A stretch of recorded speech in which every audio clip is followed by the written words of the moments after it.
But all of that will hinge on what happens with the referendum. And if the tax reform bill goes on hold, then those other bills may or may not move, or they may get modified. So we're watching that, and we coordinate. We try to coordinate often with the school district, but income tax obviously affects them much more than it does the city, although we try and watch for each other. Council members, any other questions? I will just add a couple of parting thoughts. One is, this is a very fluid environment. It changes rapidly. So the overview I've given you today is valid for about the next 30 minutes, and then it will change, right? I will try to send you regular updates during the session, and just an email saying, here's the highlights of what happened in the last week. We will also be meeting weekly, I think, with the council legislative subcommittee, and we'll be having sort of ongoing dialogue about these issues. But if you become aware of something, a constituent raises something into your attention, or you hear about something, please don't wait for one of these meetings. Call or text me, let me know. I will go through every email every day. So, but sometime that night I'll get to all the emails that rolled in. But if it's urgent, call or text me. But don't hesitate. At this time of year it's sort of 24/7, and I want to make sure that we get your questions answered and that we are on top of issues. So don't hesitate to call. Okay. Thank you so much. Good to be with you. All right, thank you. That does not conclude our meeting, but we will we're going to adjourn our meeting in this room and move into the formal chambers for the District 5 vacancy applications. So we'll just reconvene over there in 5 minutes. Okay.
and they walk into the council chamber. Wait, stop me if you've heard this. Oh, there he is. Dang it, I didn't do it. Oh, with the punchline. I ruined. Punchline is you were late, so. Stuff was here, though. Okay, your stuff was here. All right. So, we will get started on, well, continuing our meeting from across the hall. Council members, in front of you, you have a printed table with a list of all of the applicants. The applicants for District 5, for the District 5 seats have been asked to provide a 5-minute verbal presentation on a topic of their choice. As a reminder, there will be no electronic presentations. If handouts are provided, the council staff will distribute them. This is not an opportunity for a Q&A or dialogue with the council member. Each applicant will be timed by council staff, and applicants will be notified of their time limit when the executive director announces time. Once the executive director announces time, if you will please finish your sentence, not necessarily your thought or train of thoughts, because we do have many applicants. Depending on how long it takes between speeches, we could be here up to 3 hours, so settle in, and please respect the time of the person presenting after you. I will call 2 people to begin with. The first person would please come to the podium and the microphone, and then the second person, please be ready to follow. Before we jump into that, I just want to say very quickly that today we're tasked with filling the vacancy for the District 5 seat left by former council member, now Mayor Aaron Mendenhall. This is a process that we're required to do under state statute. For me personally, this is a very difficult process. This is my least favorite part of being a city council member for obvious issues. I think with the system, the fact that we, the 6 people who don't live in District 5, will be making the determination for who will represent the people of District 5. Nevertheless, this is a process that we take very seriously as council members. I think I know all my colleagues have gone carefully through the materials, but there's no set formula. There's nothing that's set forward in state statute that says this is what you should consider, this is how you should approach it. It's remarkably vague. And so each one of us comes to this position with, I think, a different set of criteria and a different lens through which we view what we are supposed to be looking for, since none of us actually live in District 5. So I just want to say at the outset of that we have a very good slate of candidates. There were 28 of you total. It's gone down to 27. And I know many of you personally. Know many of you I consider to be as friends. I've met with most of you in person, almost all of you in person. And I hope that by the end of our meeting, obviously we can't select all of you, but I hope we will leave as friends as well and understand that this is an incredibly difficult process. And even though we make the decision today for the next 2 years, that ultimately 2 years from now, the people of District 5 will be the ultimate judge of who continues to represent in this role. So I guess that the point of that, and I do have one, is that if you're not selected today, then I hope that you will go forward and strongly consider standing for a general election in 2021. And having said that, I wish you all the very best of luck today. Okay. So we have the applicants will be chosen in random order. That's what this bowl is for. It is not a bowl of popcorn. That's what Councilmember Valdemoros thought. So I will draw names out of there. The one applicant that we will take out of order is Anastasia. Yes, Kistner. who is out of the country and is calling in via phone to make her remarks. So first it's going to be Anastasia, and then the second person will be Steve Quinn. So Steve, get ready. This is your 5-minute warning. Okay. Yes, go ahead. Can you hear me? Yes, I can hear you. Wonderful. Wonderful. Well, good afternoon. Thank you, Council, for your time today and allowing me to call in. My goal is the following: to give you a greater understanding of my experience and how it is directly related to the Council's work, to paint a clear picture of my background and the roots that led me to where I am today, to show you that I'm aware of the issues that my district and our city currently face and what progress the Council has made. In addition, I hope to give you a clear idea of my character, my absolute passion, my objectivity, my fight, my persistence, and my collaborative nature. Ultimately, I hope you walk away knowing that I can hit the ground running on this team.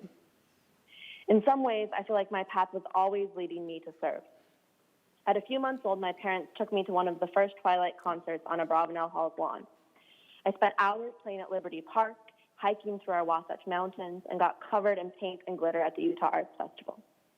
I helped my neighbor run for city recorder, walked in the Utah Pride Parade, and the Pioneer Day Parade. I moved away from Utah twice. I went to college in Southern California and spent a short stint in the Bay Area. It took me leaving to realize how much I love Salt Lake. Along the way, I also learned from the other cities what we can incorporate to make this place even better. Through my passion of this city and my love for the people, I've built a resume and a slight obsession for Salt Lake. I have a strong background in local businesses. I've worked in nonprofits and treatment centers with kids, private commercial real estate, and development sectors. In 2012, I became the head accountant for the Living Traditions Festival and Twilight Concert Series. I learned to watch our budget and modified our programs to work within our means. I also worked as a customer service head for Sundance Film Festival, working with patrons from all over the world. Currently, I serve on the Salt Lake County's Arts and Culture Advisory Board, where we review the budget and learn about the artistic growth throughout our fabulous city. I also serve on the Crew Utah Board of Directors, leading the local chapter of this organization, giving feedback on budget numbers and working to set up the best events we possibly can.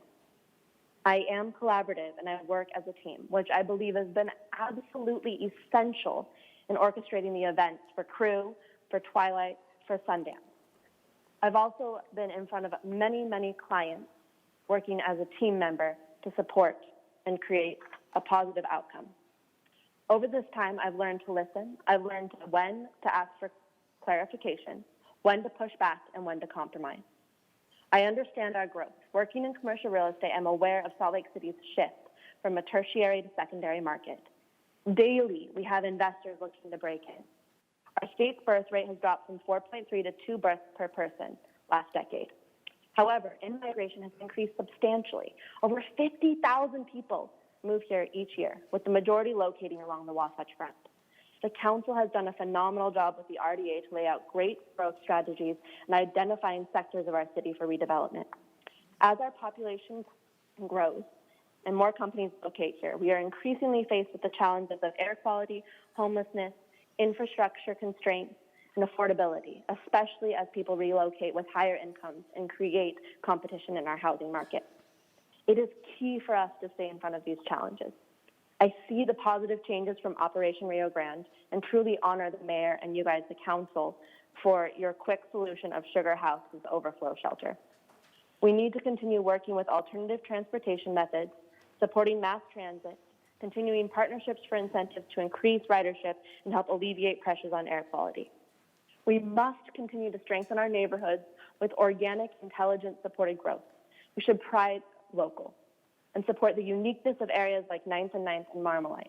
Let's continue to recognize the incredible benefits a coffee shop like Coffee Garden gives to our community. Let's continue to support the redevelopment of Central 9th, working with strategic public-private partnerships to grow in a way that is still affordable for our community. Neighborhoods foster greater community, sense of belonging, increase safety, and create an understanding amongst our differences. In closing, I'm a passionate, involved millennial with a supportive wife and 2 puppies. I feel like my path has led me to serve this city. I bring a great blend of private-public experience. I love this city and truly hope that my voice benefits my district, this council, and our city. Thank you. Thank you, Anastasia. I appreciate that. Can you still hear us? Yes, Can you correct me on how to say your last name? you said it correctly, Kistner. Oh, great. Nailed it. All right. Thank you so much. Thank you, Okay, Chris. Thanks for calling in. Travel safe. Thank you. Okay. All right, Steve Quinn. And after Steve will be Bill Davis. Okay, so no pressure on me since I get to be the first person here talking to you. I'm not going to have quite as much defined information as she did. You have my questionnaires, my resumes, so I know what I'd really like to talk about is to get you to know who I am personally and why I'm here. So I want to talk about my time in Salt Lake, my previous public service, and also my service to our union. I have been a resident of District 5 for 26 years. I'm living in my second home in the area, and I've raised my children there. I have 2 kids, a 14-year-old and 18-year-old, and my kids have grown up in public schools in our neighborhood. My daughter is now at the U, doing great, and my 14-year-old is at East High School, also having a wonderful time. Beyond that, I also have been providing housing for other people. I have 2 properties that I bought and turned into rental properties, so trying to do my best to keep those reasonably cost rents on those. In fact, I'm way under what I should be. Besides that, I've been in public service for 20 years. I've been a firefighter for 20 years, and beyond being a firefighter, my area that I serve services the road home. So I am at the road home in Midvale, because I don't work for Salt Lake, I work for Unified Fire. I'm at the road home at least once a week, sometimes 8 times in a night. So I work with them, I know what their problems are, I know what their issues are from a personal level. I deal with these people on a regular basis, and I could tell you a list of names of the people I work with all the time. Another way I'm dedicated to the community is I started a nonprofit called Unified Firefighters Outreach. We've raised over $50,000 and supported Burn Camp of University Hospital, Angel's Hands Foundation, and Neighborhood House are just 3 of the things we've supported. I also serve as the president of my local union, and in the past I was the district vice president for the Professional Firefighters of Utah. Since Salt Lake is not in my area, I don't know any of you very well, but I do work with city council and mayors from every other city in the valley. We have 17 communities that we represent from the fire service, and I work with all of them all the time. And so I'm collaborative with them. We work toward bettering the community and bettering the service of the fire agency, not just to benefit the firefighters. And along with that, the PFFU, I've worked up at the legislature on many issues. I've presented a couple of times and work on all our bills we have up there. So now personal, big mountain biker. I love that we're doing all the trail systems above the university. That's a great expansion. That makes me really happy. Long hiking as well. And honestly, I'm a backcountry skier, and I love it when it snows a ton in the valley, and I can ski right above the avenues. That's one of the best things. I love Salt Lake. Quick covering of my issues that I had on my questions, but the homelessness issue is a huge part of what I deal with on a regular basis. I see what they need. I actually can see what would help them on a regular basis. My concepts all center around more SROs or accessory dwelling units, either one. I think that we can do more in that regard, and I think you guys have done a great job so far getting there. My personal issue in my neighborhood is how we develop over the next few years. Development's important, and I'm not saying close the door behind me, but I'd like to retain the character of our neighborhoods instead of raise and rebuild all the time. So I know that's a thought that's gone through your heads, and you've been working on that, but that's near and dear to my heart. And diversity is super important. I have a master's in public administration, and through that I've learned all about how the diversity assists all of us to learn more and get a better grasp of how everyone thinks. The big reason I'm here is I want to see this, get into this process, know what's going on. I can't believe there's 28 people that applied for this position. That's fantastic. I figured it'd be 2 or 3, but 28 is awesome. So thank you for your time. Thank you for the opportunity for this. Thank you. Thank you. Okay. So Bill Davis, and following Bill, we will have Jessica Giessen.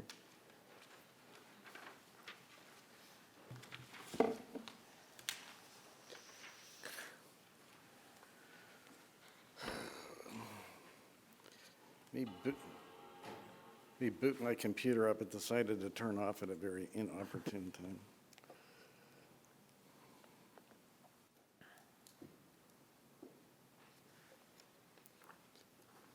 Sorry. Oh, that's okay.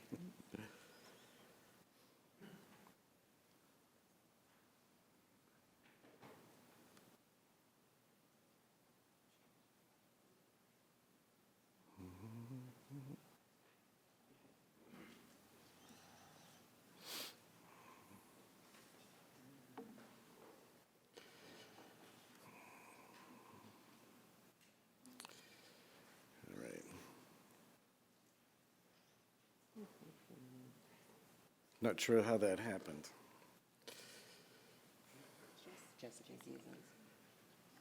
Jessica Giessen. Yep.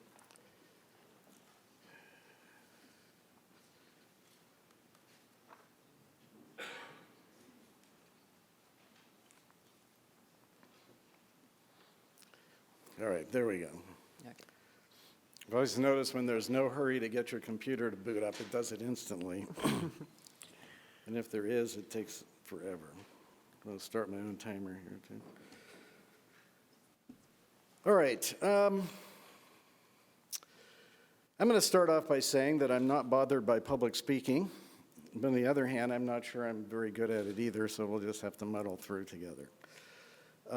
Thank you for this opportunity to speak. I know there are a lot of good candidates here today, and I know it will not be an easy decision for you to make. I bet it's been a long couple of weeks for you. I'm sure you will be as glad that this is over as many of us will be too, maybe more so. Any nods or sly grins or anything? I was going to say, everybody's got their poker faces on. What I would like to speak about is what I can bring to City Council. I'm not going to go over what I've already submitted, as I know you have studied it thoroughly, but I'll try and summarize it in some broad categories as such. One, I have a long history of volunteerism, public engagement, and public service. One of my personal values is what I call civic duty. The emphasis is on the word duty. I think I've shown through my actions going back 25 years how deeply I embody this. I didn't wake up a couple of months ago and decide that I wanted to enter public service. I started thinking about City Council 10 years ago. I actually ran 6 years ago. I was beaten by our now sitting mayor. As she can tell you, I didn't take it personal, become petty or invictive. I just went back to what I had been doing all along. Subsequently, I worked very closely with her on many issues in the district, as she can verify. Got a nod there. I have experience getting things done. I have knowledge of the city, many of the personnel, and how it works. I have a track record of consequential results, and regardless of the outcome of this process, I will remain proud of that work. I am a known quantity. I feel the best way to determine how someone is going to behave in the future is what they have done in the past. I am known for working in a collaborative and cooperative manner, as many of the letters you have received about me probably indicate. You learn in community councils to work this way, as I have mentored many people over the years in that system. One of the things that I teach them is you have no power. You only have the ability to influence other people and persuade them with convincing presentations and good arguments. Facts, figures, and knowing how things work enable you to do that. I'm a decision maker. I've learned to make tough ones knowing I will have to deal with the consequences. As a city council person, you frequently have to make unpopular ones. I call it decision making for the greater good. I feel I've demonstrated I can do that. To do this well, one has to know the issues, thoroughly educate yourself on every aspect of an issue, and be willing to defend and explain yourself sometimes to unhappy constituents. You are not just a vote counter. You have to be okay with people yelling at you. I got used to that being on the Historic Landmarks Commission. I'm a hard worker. Not to get gruesome, but somebody once asked me what I wanted as an epitaph on my gravestone. My answer was, Bill wasn't afraid of a hard day's work. I worked very hard to represent this district and to be an effective city council member. I know this district very well. I run a business and work on the far west end. I live in the middle, and I know the far east end, again, from my days on the Historic Landmarks Commission. Related to this, I can bring a neighborhood perspective from my community council work. It's not just that I work and live here, but I've worked to both strengthen and revitalize neighborhoods, again, both as a resident and a small business owner. I feel like I share similar progressive values with many people in the city and you, both from a public policy standpoint and a personal perspective, things like walkability, green space, air quality, smart growth, housing affordability, mitigating crime and homelessness, equality, diversity. These are all very important to me. I have small business experience, 30 plus years, starting to feel like it's too much.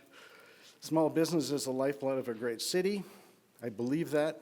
Small business brings vitality, adds character, and disproportionately benefits things like employment, income, and wages.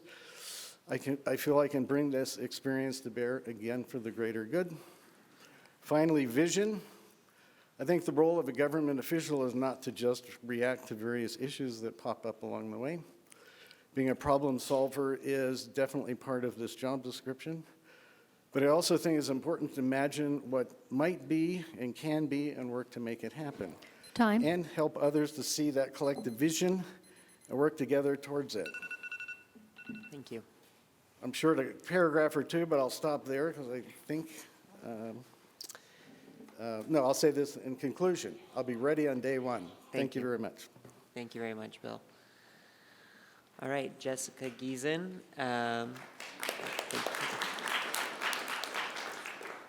And following Jessica will be Blake Quinton.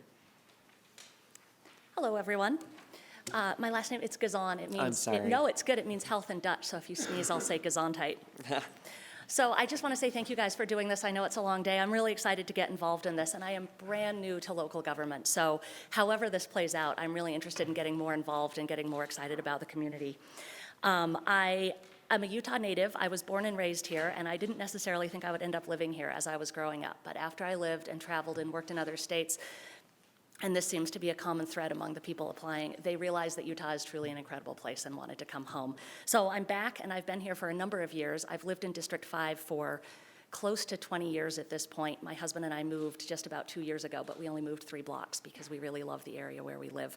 So I really love the area. I really love being part of the community, and I'm very invested in it.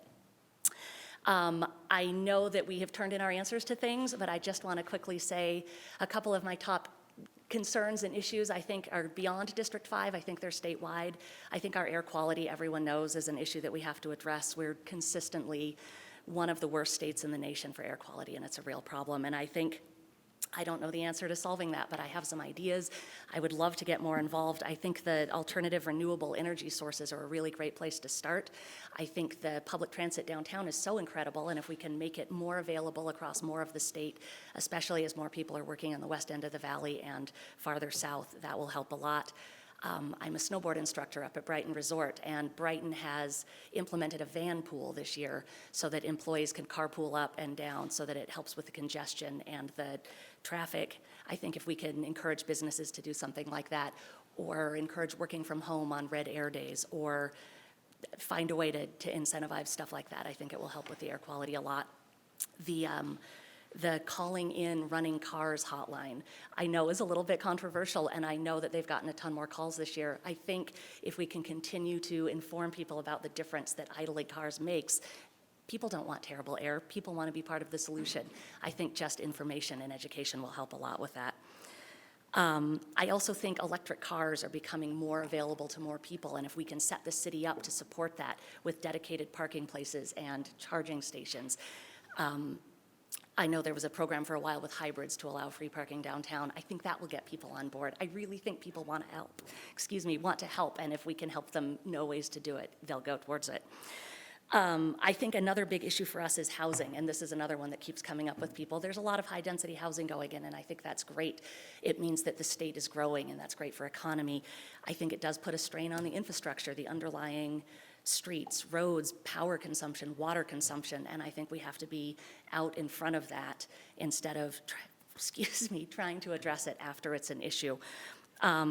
As I was thinking about stuff like this, I was wondering if we could encourage businesses as they grow in landscape to do landscaping that's more in line with the natural culture and less heavily reliant on water, stuff like that. Just find a way to get people involved in that.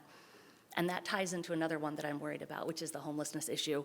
I live right by Liberty Park, and the number and permanence of some of the encampments has really been noticeable.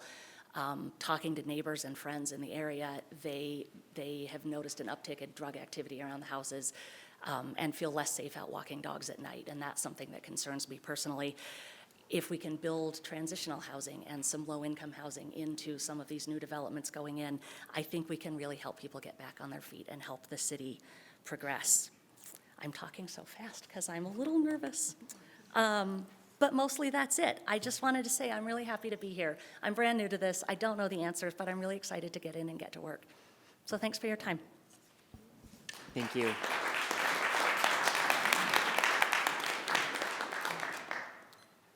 Okay, we have Blake Quinton, and then following Blake will be Carlos Henrique Arce Loretta? Okay. Arce, thank you. Hello, City Council and Mayor Mendenhall. Thank you for coming. I've been to a number of City Council meetings, and this is the first time the mayor's been here. I appreciate it. And you guys, thank you for what you're doing. My name is Blake Quinton. I am a father, an energy efficiency engineer, and an economist. For the past 3 years, I've owned a business in Salt Lake City doing energy efficiency audits and overseeing the work on homes and small businesses in our city. Prior to that, I worked in the dirty oil industry. I have many sins to pay for. But the advantage of that, I really learned how to oversee a budget. I learned how to write the base estimate, oversee the job, then oversee the budget. My final role for Matrix Service Company was working as a project engineer on a $1 billion project. The project engineer. I had one boss. I expect budgets to generally come in. I also understand when they don't, why they don't, and have a general idea of how much they should be off. And of course, as the City Council, it's your job to approve those change orders. It's your job to approve those contracts. Why I'm here? I'm here because I love Salt Lake. This is the 5th time I've lived in Salt Lake City. I kept coming back because it's a place I really love being. I feel at home in this city. And it keeps getting bigger and better. But it's also a challenge to manage because I've lived in Seattle when it was really struggling with the growth rates we're going through now. Hopefully I bring experience from a world of travels and a nation's worth of cities that I've lived in. So that I can say, this is what I've seen other places do, and this is what I've seen them fail at. What I believe in is that Salt Lake needs to be an equitable city. Clearly, we still have to address the housing crisis. One of the things we still need to do, we need to be giving our builders a little bit more option here, at least in my opinion. They either need to be paying towards a fund for city-built buildings where they can offer 30%, the equivalent of 30% of their units worth of money that we can apply towards construction elsewhere, or they can build those affordable housing units directly into their structures. Give them some option on how they want to do that and manage it. We do have to be able to address the housing numbers. Specifically, I'm hoping I complement your knowledge. I'm not a lawyer,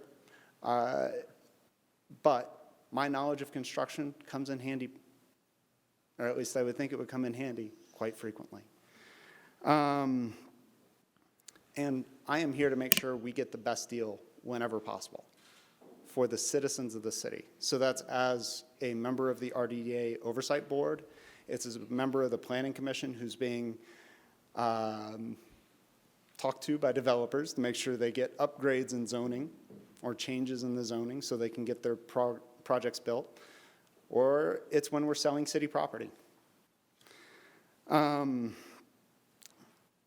So other things, I have a proven ability to oversee policies and procedures and to write policies and procedures. Not that writing of them is your job, but new policies and procedures get approved within the city council. I am used to having to look for what's going to be the complication because we chose this new policy, and I hope to be effective in that. I'm also generally pretty good at communicating in a fact-based manner. I expect to know the numbers and be able to present them to you and to bring them to you as a fellow member of the council. And then to be able to question Mayor Mendenhall's numbers when I don't think they're quite right. Specifically, regarding District 5, air quality has long been a top issue. As an environmental engineer, I was trained in air quality.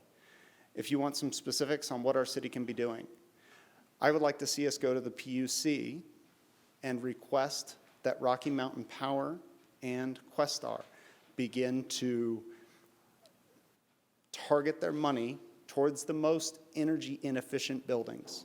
I can tell you from my work that I can spend $15,000 getting a few $100s of savings or $15,000 getting a 3-year payback, comparing an efficient building to an inefficient building. Sorry. Regarding construction equipment, there are different levels of construction equipment and the amount of emissions they emit. Specifically, if we look at heavy construction equipment, there are days where they can emit half of the pollution level in this valley, and Salt Lake isn't watching that. We can add to our contracts when we have public money that they are required to use Tier 4 emissions equipment. Thank you. Thank you.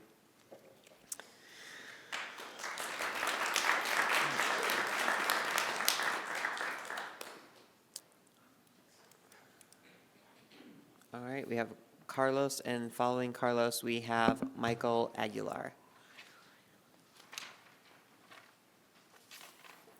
Hello, my name is actually Henrique. Sorry, yes. It's okay. I was born Carlos Henrique, and I don't know why my parents called me by my middle name, but that's what I went by. And I also have a hyphenated last name, Arce Loretta, so I've gone through this sea of craziness throughout my life. I actually want to kind of start with the fact that my inspiration for being here today is really because of my parents, specifically my father, who immigrated here in the 1950s. I'm a first-generation Salt Laker. I was born and raised here. I went to West High School for the International Baccalaureate program, and then the University of Utah to study engineering and political science. So my background is mechanical engineering and sort of political science. And I think that combination is very weird. It's a very unusual combination. You don't usually see engineering students hanging out in the Lowell Benyon Center at the University of Utah trying to do as much public service as possible in college and learning all of these sort of skills that I later ran with when I became a high school teacher back at West High. My father, going back to him, was sort of like the source of a lot of my, let's say, political engagement. He ran for city council back in the 1980s twice. He was like the head of Bobby Kennedy's campaign here when he was at the University of Utah, and saw him like a week before he was assassinated. Nevertheless, my early memories are canvassing in Salt Lake City and with my dad and pounding lawn signs up all over the neighborhoods. And from there, it was just like, oh, we should always be involved. And I think that Salt Lake City is as has been said before, is a great place to live and all, but I think it's a very kind of weird place. And I have traveled around, and I love it here because of the sort of like diversity and melting and fusion that happens here. and really creates a sort of unique atmosphere. I think that we have to keep that in mind, that whoever we elect here today, I think that, or I guess whoever you guys elect or choose today, should really represent Salt Lake City. And what I mean by that is hopefully that you select somebody who is representing not just, just sort of like the diverse aspects of all of the city. I think that it's super important, especially in District 5. One of the first things I did when I signed up for this is I wanted to get to know District 5 a little bit better. So I decided to run the boundaries of District 5. So it's on my Strava. It was like an 11-mile run. I'm training for the Salt Lake City Marathon, and I thought, hey, this is going to be a great way to see the district. Yeah, pretty crazy. I also bike every day to work, and I've been a bike commuter for since college, and I know a lot of the city. I've done a lot of the ins and outs of the city and lived all over the city.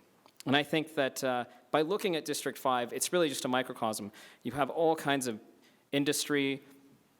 You have lower income areas, higher income areas. And I was like, wow, how can you get a district person that represents everything? And again, going back to my work at West High, I have taught a diverse number of students. I average about 180 different kinds of students every year, affluent students, low-income students, and I worked with those families to differentiate the learning so that I could teach these kids science and political science. We have built a robotics program down there. When we started doing that, it's a world championship robotics program. We fundraised over $250,000 for it in 10 years. No one pays for that kind of stuff. We just have to fundraise it.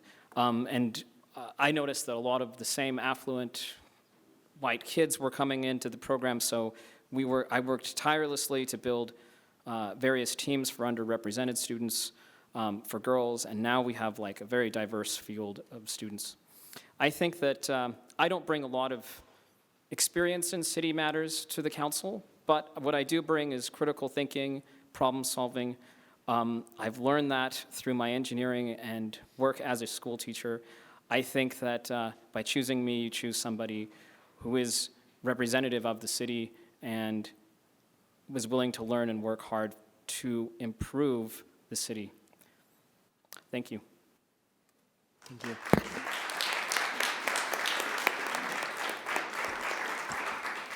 Mr. Chair. Yes, Councilmember Rogers. While Mr. Aguilar is walking up, I just would like to point out that Henrique is a Panther, and I know there are several Panthers as I was reading this here, so I'm only going to say it once to embarrass everybody. Once a Panther, always a Panther. Thanks. Thank you. That was yeah. That was really meaningful. Thank you. All right. We have Michael Aguilar, and following Michael is Nancy Phillip.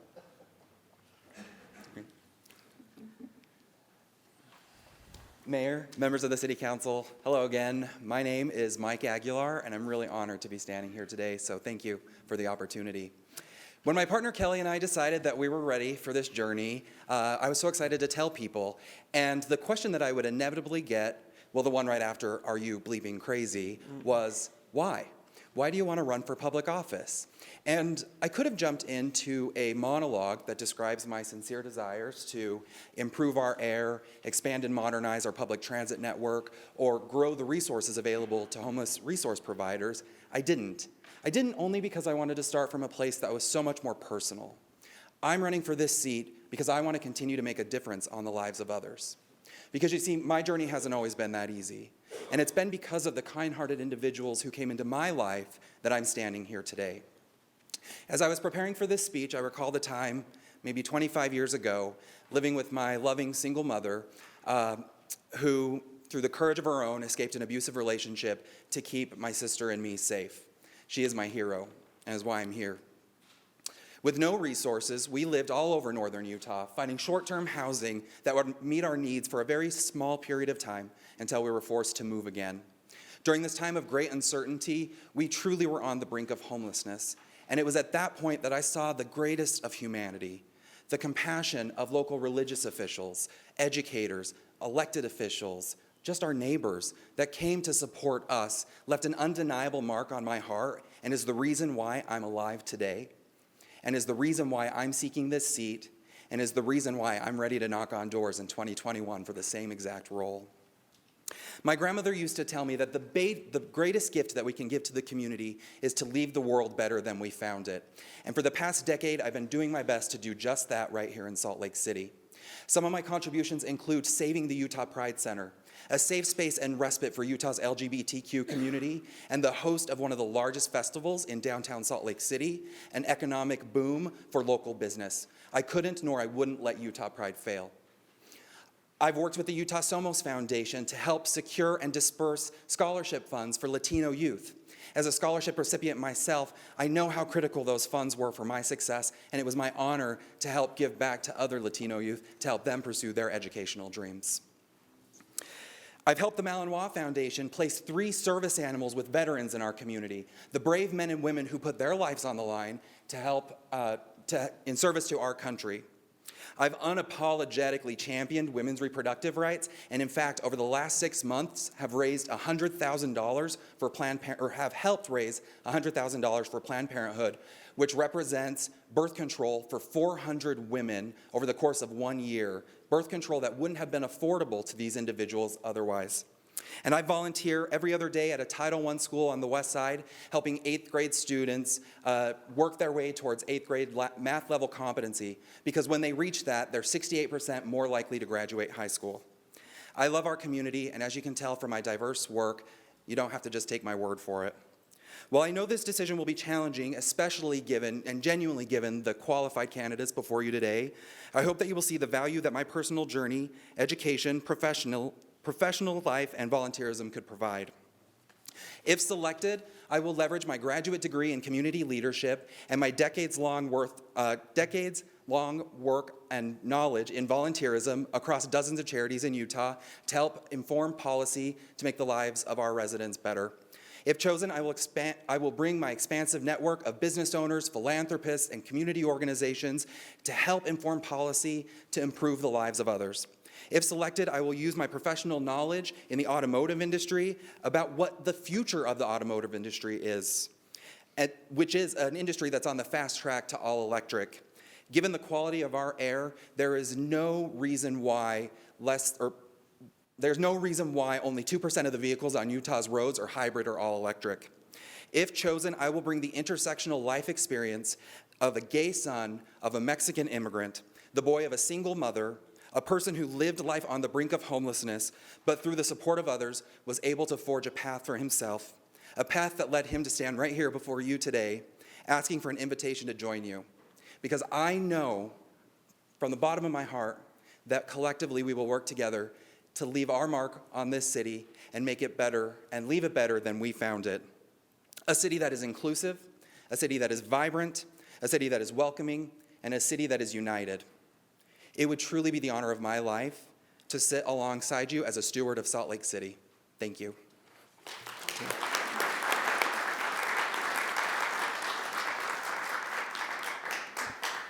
All right, Nancy Phillip, and following Nancy will be Zachary Bartholomew.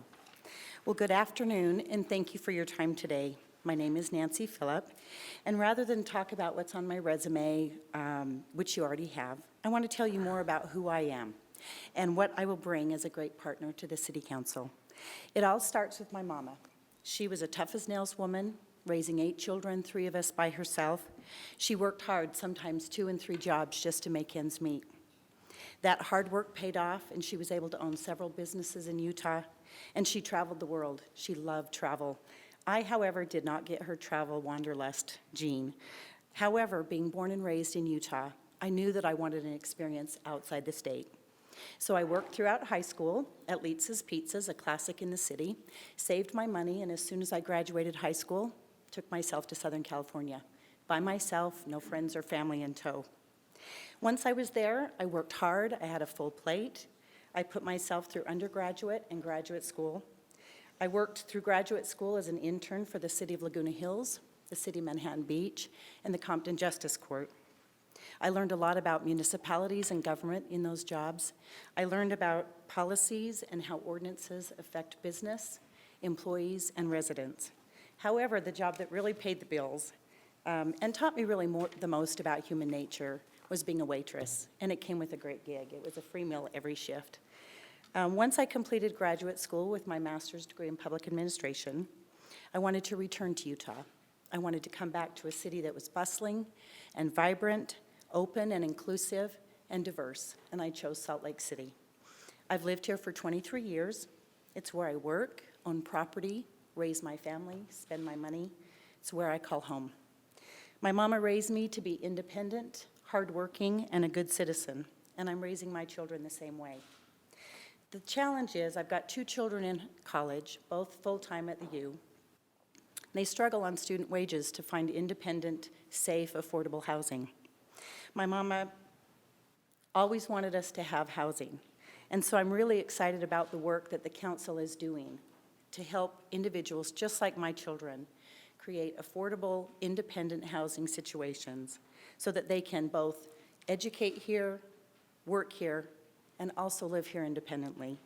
It's personal to me to make sure that my children live independently on their own, but it also is important, I believe, to the city's economic health. My mama also taught me that life comes with tremendous challenges. I faced one of those challenges when I was 37 and diagnosed with cancer. In a moment, my life turned upside down. I had to remain hopeful and thrive and focus on achieving the biggest goal of my life, survival. I had to redirect my focus from pain and fear to finding solutions and to learn from my experience. Although I'd never wish cancer on anyone, it was an amazing teacher. It taught me to compromise, it taught me compassion, it taught me about asking for help and resilience, persistence, and the power of the mind and determination. I've had other unexpected teachers in my life. A man named Marv, who I met just across the street in front of my building, Dominion Energy. Marv had one sock on and one bare foot, and it was 28, 30 degrees outside. Marv clearly needed shoes, but he was also in need of a tremendous amount of other resources just to meet his basic needs. I was able to share with Marv information about the road home, St. Vincent's, the 4th Street Clinic. Marv taught me that our friends who are experiencing homelessness don't always know where to get help that's already available in the city. It's really a critical need to make sure individuals like Marv get the information they need to get the help they need. I'm so very proud of the work the council's doing and continues to do, even up so far as yesterday, to help individuals like Marv to find the resources they need, those individuals experiencing homelessness and food insecurity. I want to join the City Council and continue this good work and do so with understanding and compassion. My story started with my mama, and I'd like to end it with my mama as well. In her last 3 years of life, she was very sick, and my sister and I came together to take care of her. We had to collaborate with many resources, doctors, medical facilities, my other siblings, and each other to make sure my mama got the care she needed. I was often reminded that the bigger picture was not about me, and I had to compromise at times what I wanted to ensure my mama got the care she needed. It was one of the most rewarding and challenging times of my life. If I'm appointed to this position, I'll bring all of my life lessons to the City Council. I'll bring the lessons I've learned from my education, my private sector, my nonprofit, and my government work. I'll bring the lessons I learned from Marv and others like him. Thank you. Thank you, Nancy. Wish I could have finished, but thank you very much. Appreciate Thank your you. time. Actually, Zach, before we start, one council member has requested a very brief recess. I didn't say who. So if you will just give us 3 minutes. I'll do it. Okay.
Thank you, everybody.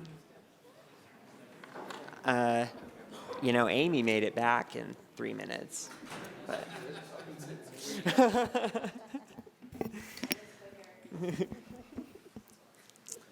Mr. Bartholomew, You ready? we're ready. All right. Oh, wait, hold on, sorry. No, we're not.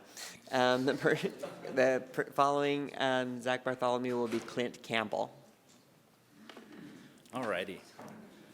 All right, my name is Zachary David Bartholomew, and I'm a servant of District 5. Counselors, if you don't know me personally, I'd like to share with you where you can find me. You can find me at Liberty Park, talking with and serving the homeless. You can find me at the women's shelter, donating what I can and educating my daughter on what we can do to serve those in our community that have limited options. You can find me running programs to raise money to provide security cameras to residents experiencing property crime. You can find me marching in the Pride Parade with my wife and daughter. You can find me visiting the in-between to get to the bottom of issues. You can find me working to enhance our children's experience in the neighborhood. You can find me at public safety meetings advocating for humane treatment of all people. You can find me planning and laboring to help my neighbors set up and run community events such as the First Encampment Celebration, British Field Day, and Liberty Park Farmers Market. You can find me on the threads of social media sharing information to the community about changes in services, zoning, and other public infrastructure matters. You can find my messages in the inboxes of the District 5 Mayor's Liaison and Counselor regarding topics such as the Georgia apartments and the motels on State Street. You can also find me taking a nap now and again. I'd like to voice my neighbors' feelings regarding who I am. These comments are from the public feedback page for this opening and are comments coming exclusively from District 5 residents and business owners. Longtime resident Kathy Luke said, "I've gotten to know Mr. Bartholomew over the last year, and although we have had some heated debates over the mayoral candidates and over building in our district, he has been civil, respectful, and engaging. He has reached out on several occasions to get my opinion, and recently if I had any questions or suggestions during a Liberty Wells Community Council meeting. He has never been dismissive or condescending and really cares about every single resident in the entire district." Megan Bueller said that I'm a consensus builder. Denise Smith said, "I have observed Zach's dedication to Salt Lake as he seeks the best for the town. He is a person of the highest integrity, and you can depend on his word. He is selfless in his drive for creating the best outcomes for the city." Minority partner of Nate Wade Subaru, Rob Berman said, "As a partner in Salt Lake City business for over 40 years, I know the value of people who truly care about the place that they live and work. Zach is driven to improve the community feel of Salt Lake. He has done that in the neighborhood that he resides, and I'm sure he would be capable to carry that same degree of enthusiasm to the whole city." I really appreciate the comments from my neighbors that they made on my behalf. That said, I have a vision for District 5. Harvard scholar Rosabeth Moss Cantor said, "A vision is not just a picture of what could be, it is an appeal to our better selves, a call to become something more." District 5 can be more wonderful than it already is. This vision includes forming a long-term plan to bring a modern community center to the area similar to the Northwest Recreation Center. This would include childcare, aquatics, camps, classes, fitness, and library options. My vision includes a focus on increasing bike and walkability of the neighborhoods, which would allow residents more access to services, including east to west byways. I want to collaborate with this council on looking at a tactical rezoning of areas along the State Street corridor to foster more housing development that would mitigate the cost of housing while allowing developers to have a financially viable development. At a District 5 and 6 council debate a few years ago, our rep and now mayor said something that has stayed with me. She said something along the lines that we need our communities to interface with Salt Lake City and the programs we are working on much sooner in the process. This impacted me. What she was saying was that we as residents of Salt Lake need to be more engaged and in front of issues. I want to work with this council to help the community learn how to better interface with city government so that their voices can be heard before decisions are made. And we need more trees and better air. Currently, I'm the vice chair of the Liberty Wells Community Council and chair of the British Field Day Committee that brings in most of the council's operational funds. During my work with the Community Council, we have successfully advocated for the upcoming restoration of the Seven Canyons Fountain. We have called public safety meetings to address health issues in the neighborhood, sent numerous letters to the mayor and this body regarding a multitude of developments and issues faced in our community. To be blunt, I'm educated and aware of the issues and nuances of District 5 in Salt Lake City. I am an educator. I teach classes at the University of Utah with focus in the medical field. In teaching thousands of students in my career, I've learned a major truth. This truth is that now and again, we all need a hand up in life. My desire is to teach others how to lift their neighbors, friends, and those in need up. As District 5 Council, this will be my fundamental precept, to advocate for others and pull up as many people as we can to build an ever better community. I've done this as a member and leader of the Liberty Wells Community Council, as a resident and neighbor, and I will do this as the next team member of the Salt Lake City Council. Thank you. Thank you.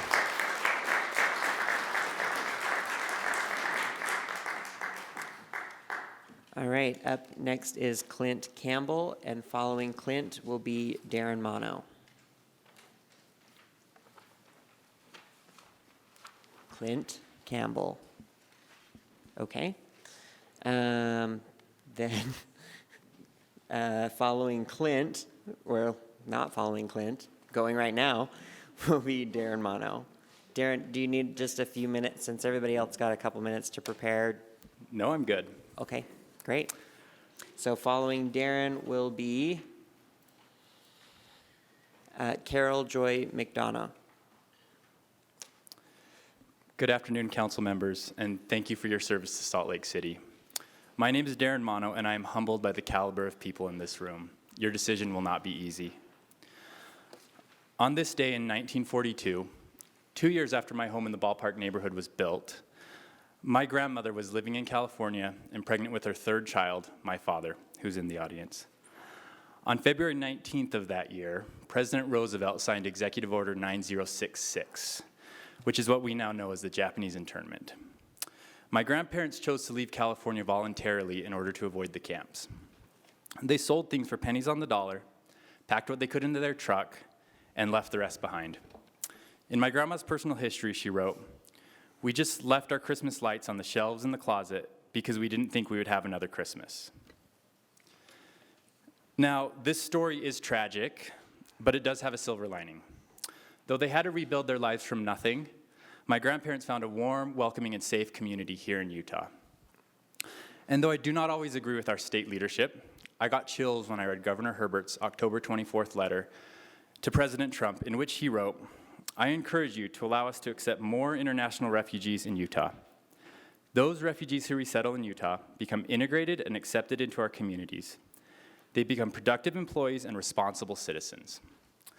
And I was again proud of my leaders on Friday when I read in the Tribune that Mayor Mendenhall and this city council had moved forward with opening a temporary emergency overflow shelter to provide safety from the cold for our neighbors experiencing homelessness.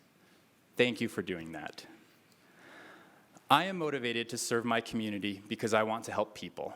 I want to help the new Americans who are rebuilding their lives in our country. I want to help our neighbors who are working full-time jobs but still struggling to find affordable housing. I want to help the small business owners who, like myself, know that Salt Lake City is the best place to start and grow a business. And I want to help our dedicated city employees and departments like planning, transportation, parks, and the RDA, who are trying to build a Salt Lake that is more vibrant, safe, walkable, sustainable, diverse, and beautiful. Salt Lake City is already an amazing place, but it can be even better, and I want to help build that. Having served on the Community Council, the Redevelopment Advisory Committee, and now the Planning Commission, and having been educated in architecture at the University of Utah and Harvard University, founded and built an architecture firm, and taught university courses in architecture and urban design, I understand city planning, and I understand the effects, both positive and negative, that local government has on the way a city grows. The decisions you make as an RDA, board, and as a city council have a direct impact on what our city will look like for generations to come. I get excited when I walk through neighborhoods like Central 9th, Sugar House, the Avenues, or 9th and 9th. I get excited when I see buildings that address the street, activate the street front, provide public plazas, house a mixture of uses, and that just look good.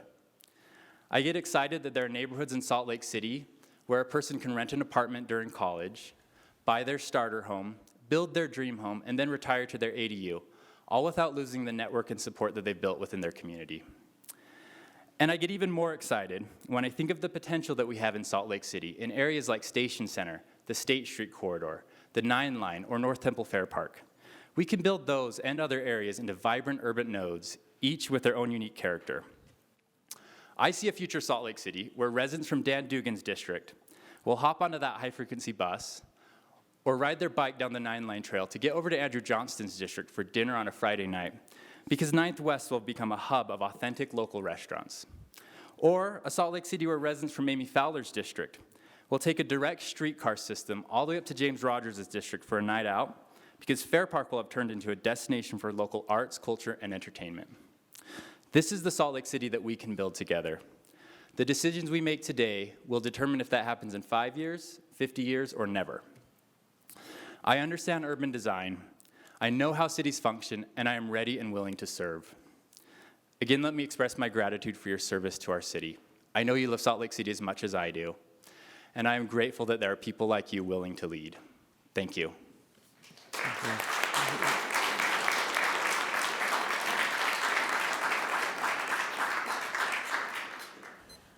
All right, following Carol McDonough, we will have Misty Snow. Good afternoon. My reason for applying to fill the District 5 position is to represent the residents and businesses of District 5. I have no preconceived agenda other than learning the needs and expectations of the people in my district. I also understand that as a member of the council, I would be making decisions concerning the rest of the city. I think I have the background and experience to help the council better come to conclusions about the matters brought before them. I have lived in the district for 53 years. If that sounds crazy to you, it sounds crazy to me too. I moved to Salt Lake as a student at the University of Utah. When my first husband was killed and there was an insurance settlement, I purchased a fourplex in District 5 that is next door to my home. And then bought the house next door. During the time I've been involved in community activities, I was one of the signers of the Articles of Incorporation for the first neighborhood housing services in East Liberty Park. At that time, we were instrumental in getting the area downzoned from R4 to R2, stabilizing the neighborhood and giving residents a way to upgrade existing housing were some of the things NHS enabled residents to do. I'm concerned now with the same issues. District 5 is made up of distinct neighborhoods that should be maintained. The reasons people move here is because they like the emotional climate of our neighborhoods and of the city. Existing housing should be maintained if possible. I understand there are times when old has to be traded in for new, but most existing housing is built far better than we could ever afford to build new. The current move to home gardening and growing your own food isn't new. I've seen it come and go at least 3 times in my time in Salt Lake City. As an avid gardener, I support this effort, and this is something that our neighborhoods lend support to, and it helps to welcome new members into the neighborhood. The most important thing I think I can bring to the council is a wide variety of experience and knowledge. During my time at the University of Utah, I was a member of Union Board, the student governing body for the student union. I was chair of the program committee in the music department. I was president of the marching band and president of Tau Beta Sigma Music Sorority. These experiences taught me leadership skills and how to navigate politically. In the early 1970s, I was a 2-time candidate for the Utah House of Representatives. I was not elected, but again, learned how government works and how to campaign and talk to the members of my district. I was a member of the Tracy Aviary Citizen Advisory Board. In this position, I learned how people who make decisions have to balance needs, wants, and available budgets. For several years, I was the volunteer coordinator at my children's elementary school.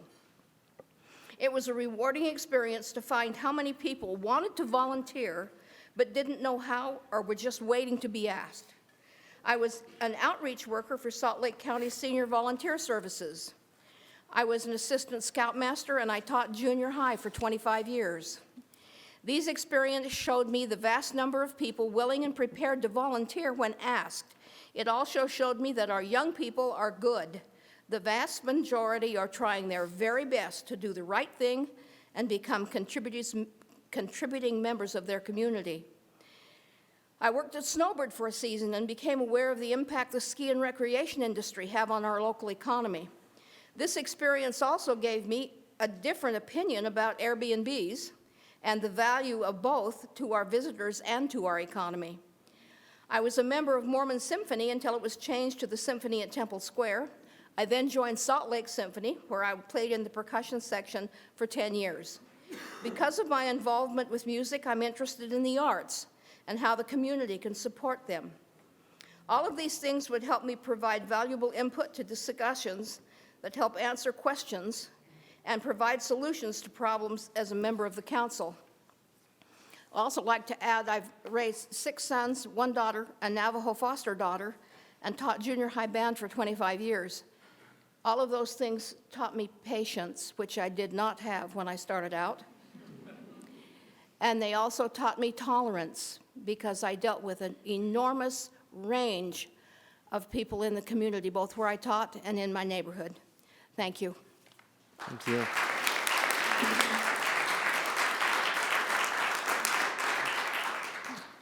Misty Snow, and following Misty, we will have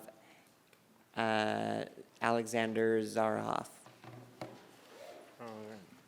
Hello, I am Misty K. Snow. I think I've met all of you at some point before. I know most of you know me. In 2016, I made history as the first transgender person to ever run for the United States Senate. A bit lesser known is I actually didn't even know at the time until after I won the primary, is I was the first woman to ever run for United States Senate in the state of Utah to actually appear on a general election ballot.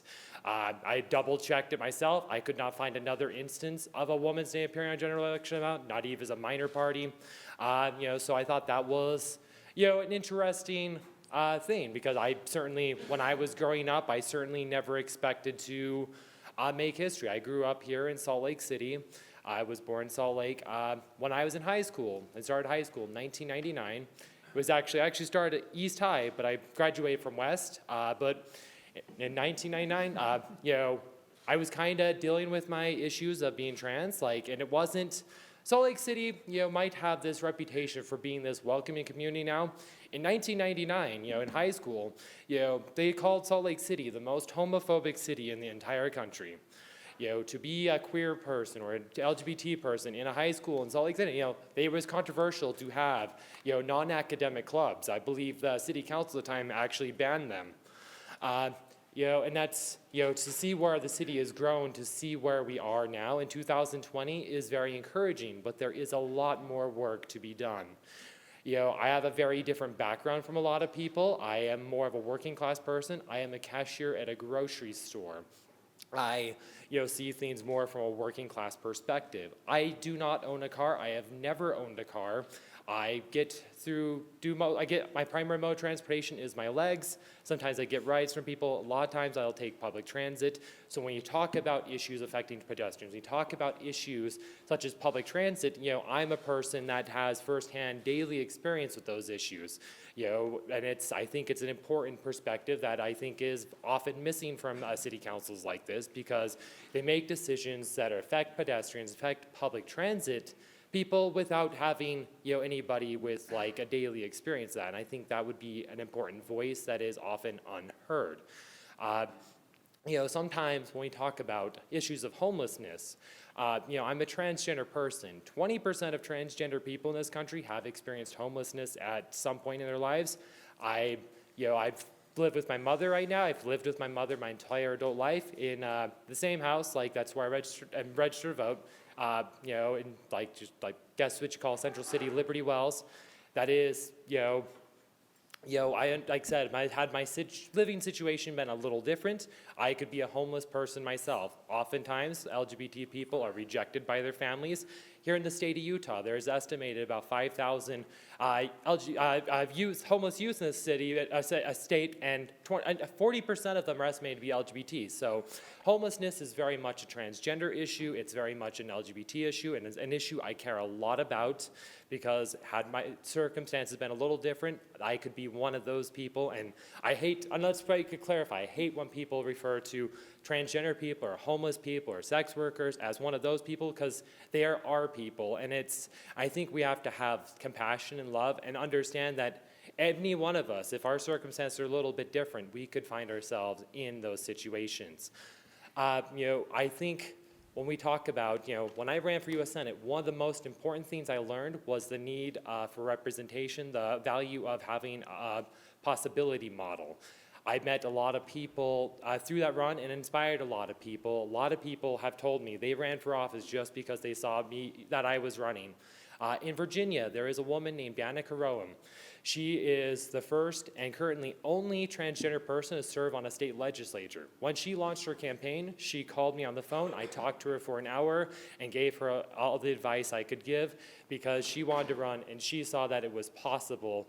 But by my run, and now she is the first and only transgender person elected to a state legislature. I would like the opportunity to be appointed to a city council because I think transgender people are underrepresented at all levels of government. In Salt Lake City's history, there has never been a transgender person on the city council, and I think it is time. Certainly when I was younger, I certainly would have liked to have a possibility model to know that it is okay to be trans. I would appreciate the opportunity to serve as council. If you appoint me to this position, it would be the greatest honor of my life. Thank you very much. Thank you.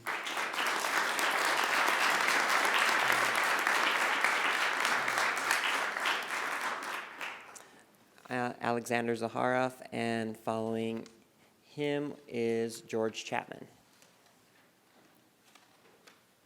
All right, good afternoon, Council. I'm Alexander Zahara. I'm 32 years old. It's important because that's the median age of a Salt Lake City resident right now, meaning half of the folks in our city are actually younger than me.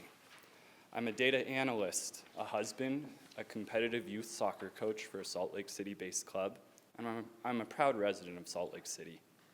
I grew up in wine country in a small town north of San Francisco, California. Growing up among the redwoods and near the ocean, I developed a conscientious perspective of the natural environment, realizing the impact I have with each footprint I make. I also developed an appreciation for local government with actively involved parents who instilled in me a belief that each person matters and each can make a difference. Combining my passion for the environment and community took me outside of my hometown and across the country to complete a graduate degree from Emory University in Atlanta, Georgia. I'm still paying off that degree right now in public health, though, as many of the youth in our city are also doing. After that, I took a job here in Salt Lake City, thinking I'd only stay 2-3 years. Currently, I'm at 6 years living in District 5, and it's a place that I now call home. With an educational background in population health, I try not to nerd out too much on data or analyzing data, but I see how useful it is, not only in the work that I do, but in how it can change the way we view the community around us. I feel that using data can help Salt Lake City make informed policy decisions. I believe that my skills as a data analyst would be an asset to the City Council. Much of my analyst work comes from my background in environmental health, where I combined information for the State Health Department. The past 2 years, I've worked for behavioral health services at Salt Lake County. These experiences have brought my attention to the power of working at a grassroots level to address the needs of residents. I believe that when people are informed, they are empowered to make the best decisions for themselves. And succinct data is part of that. I believe that my skills will allow me to take a complex idea or methodology and in good faith share a simplified, approachable version with an audience. With my professional background, I have a strong appreciation to detail, but I'm always a big picture type of person. I often have advancement and progress on my mind and can be frank about my feelings at times. With that being said, equality and fairness are my most driving principles. As part of the City Council, a major goal of mine is to be an active and informed member of the RDA. I think the role of the City Council, acting as the RDA board, will mold and transform Salt Lake City for years to come. I believe there are steps that can be taken to improve life for everyone. I have a critical and analytical mind and can be bothered by inefficiency. I believe I have a natural feel for what is needed to make things function in an efficient manner. In my neighborhood, I've noticed that we need to balance multiple housing types, but need to do so in a safe and sustainable way. There's an apartment building on my block that has some less than ideal activities going on there, and it's seeming like areas in Salt Lake City we need to invest in these sorts of communities. Some of my favorite examples of city-sponsored events have been Yappy Hour and the Fisher Mansion tours, because they help to foster this sense of community. I enjoy learning about these historic properties like Fisher Mansion, the Wasatch Springs Plunge, being the oldest hot springs building up in the northern part of the city, as well as the artesian wells around Liberty Park. And by the way, thank you for the current improvements on the 800 South artesian well. That's going to be really nice. I also know that Parley's Creek runs underground less than half a block from my house. And I appreciate the efforts to see waterways like that opened up for the public to see as well. My interest in these places stems from a desire to build community around points of interest in Salt Lake City. I would like to express my excitement for this opportunity, and thank you all for your time.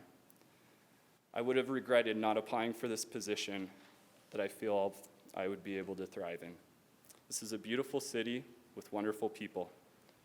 And with the progressive efforts of those involved, it keeps getting better. I look forward to the future of Salt Lake City. Thank you.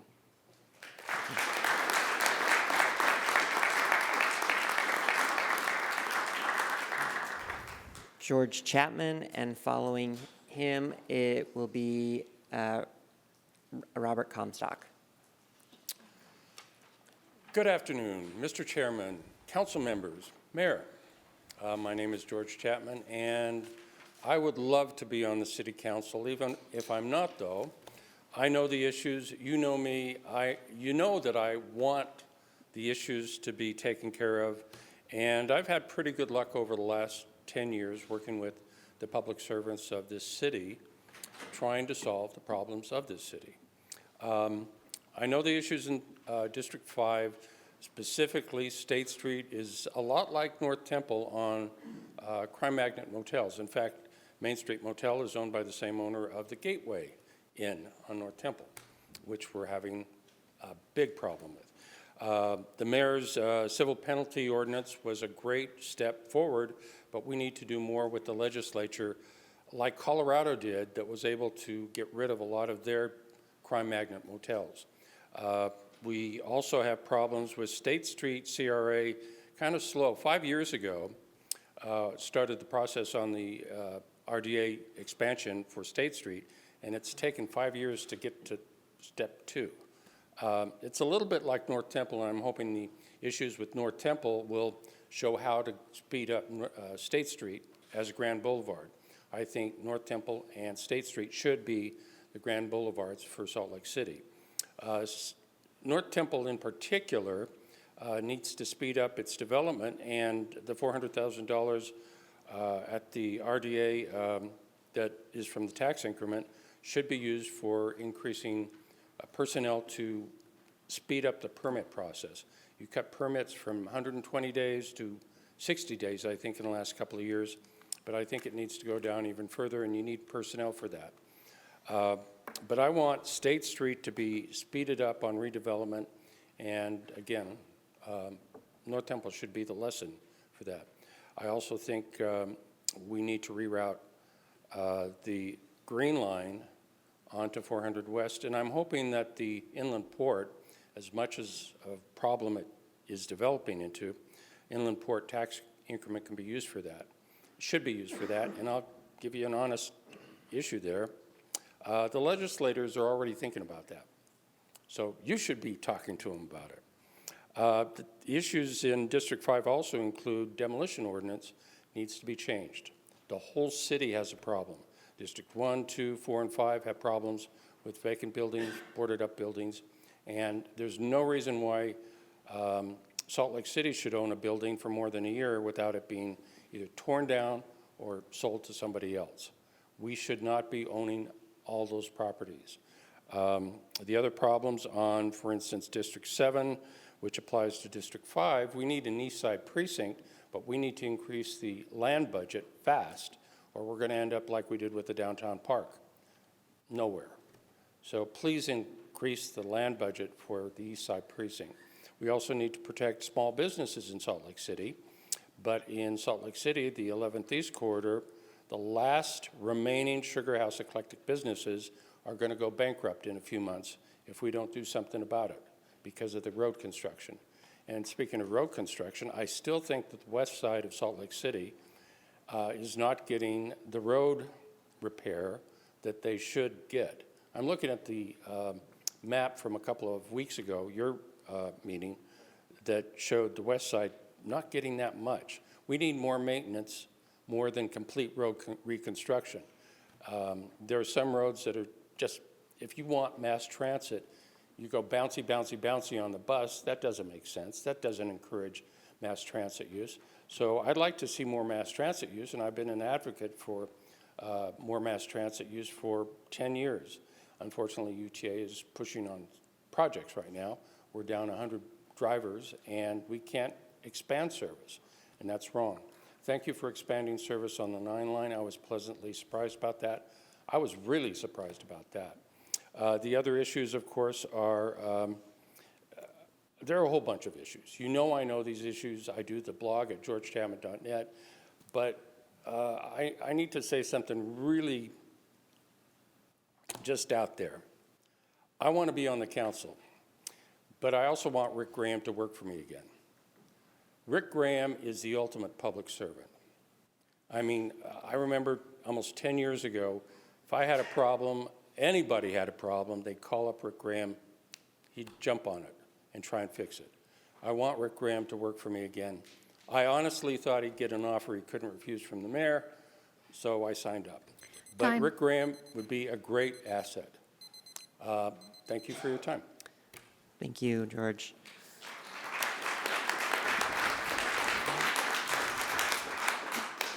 Robert Comstock, and following Mr. Comstock will be Tammy McKelvey.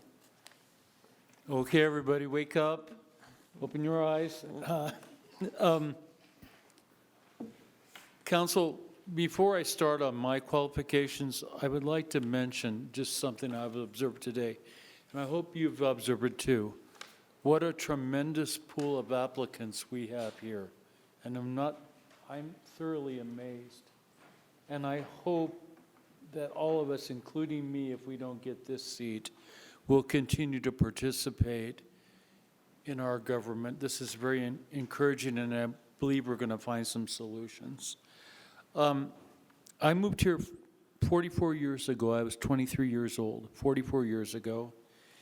I came here, and I'm going to explain 5 areas of my experience that qualified me uniquely to sit on the council with you. I came here with a faith-based community that operated one of the first homeless shelters in Salt Lake City, and our pastor took over a building that had been occupied by VOA, Andrew, Councilman Johnston, in 1910, and it had been occupied by the Salvation Army in 1940s and 50s. And my community that I was with from California was called the Order of the Lamb. We had a church and kitchen on the main floor.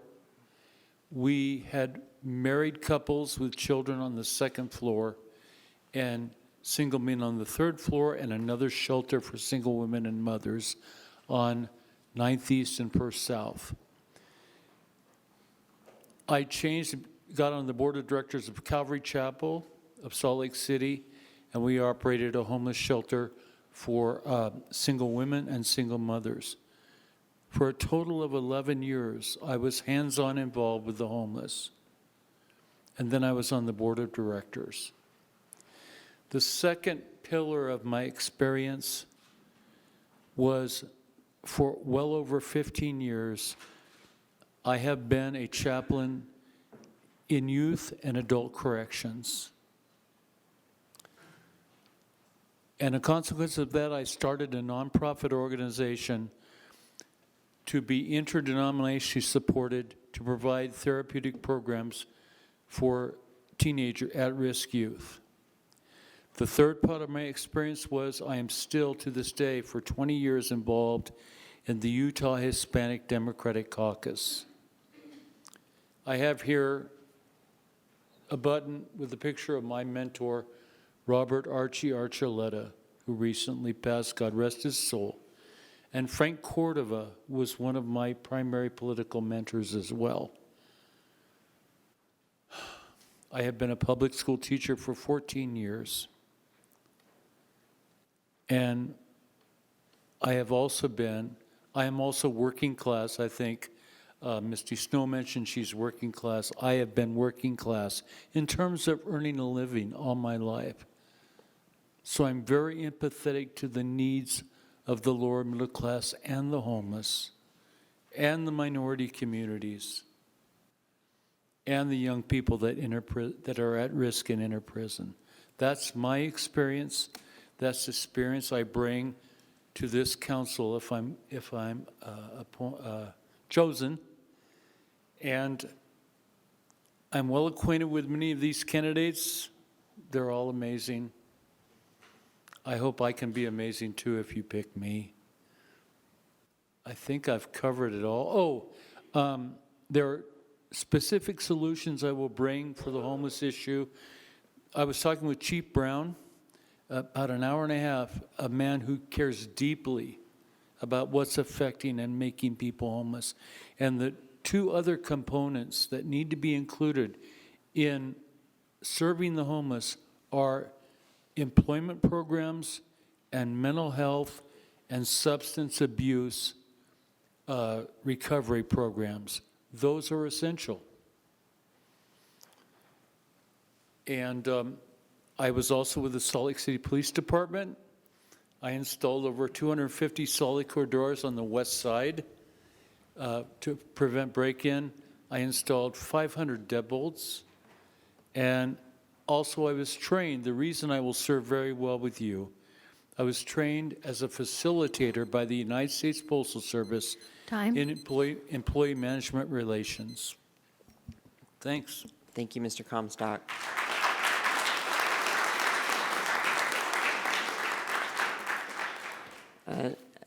Next we have Ms. McKelvey. Is Tammy McKelvey present? No. Okay. Then we will move on to Ms. Hobbs. Would you like a minute or two to gather your thoughts since? Oh, you're okay. So following Ms. Hobbs, we'll have Crystal Young Otterstrim. Hi. Thank you so much for the council for the opportunity to participate in this process. My name is Jenny Hobbs, and I am a mother. I am a pet owner. I am married to my wonderful partner of 15 years, Jared, and I am an entrepreneur that is working in the creation of new technologies to increase social justice. I am no politician. Participating in this process is the perfect opportunity for me to have a chance to have a seat at the table. Historically, people like me haven't had the chance to participate in the decision-making process, and I feel that we can change that today. This is the part where I'm supposed to be sharing with you all the things that I have done in our community. Well, let me tell you, I am a full participant in our community, helping underserved groups, donating money, my time, and effort. I am an ally to the LGBTQ community, and I work to support organizations that care for the homeless. I also work with the LDS Church to help care for members of our community in my current position. And I work with organizations that work to further social justice in this area through education, like the Inclusion Center for Community and Justice. Doing service for others is very personal for me because many times I have been at the receiving end of those actions. I have learned through firsthand experience that we all want to be treated with dignity, respect, and kindness. My agenda is simple and clear. I want to create a more inclusive and diverse community because I want to create spaces for safe spaces for minorities like myself. And I also want to fix the sidewalks in my neighborhood because I'm planning to live here until I'm 98. And, having infrastructures around the city where older people and people with disabilities can have better mobility is my go-to plan. So why should I have a seat at the table? Well, because I bring a different lens to the table. My intersectionalities are my strength. I am a Black Latina woman who emigrated to this country when I was 19 years old without a safety net and could not speak a word of English. Still working on that. I am 35 years old. I have worked in many positions, but the most memorable positions for me have been working in the public school system, supporting minority families, as well as organizations that advocate for the protection of vulnerable immigrants. I have seen firsthand how our system can oppress vulnerable groups in our society. The anger that I have felt caused by the injustice that I have witnessed was what has fueled me to gain education in cultural diversity, organizational communications, and the curriculum that I'm currently working at the University of Utah is ethnic studies. As a mother of 2 boys of color, I want to create equity and a safe society for my children. And I can bring my expertise on how to put a stop to discriminatory practices for people of color, women, and others. If I get chosen, I will continue improving our district and working in conjunction with all of you to choose to create a more inclusive Salt Lake City. If chosen, I will continue working to create a more sustainable city, working on the improvement of air quality, transportation, the upkeep of our streets, as well as any other initiatives that will further the improvement of Salt Lake City. Thank you so much for your time and consideration. Thank you, Ms. Hobbs.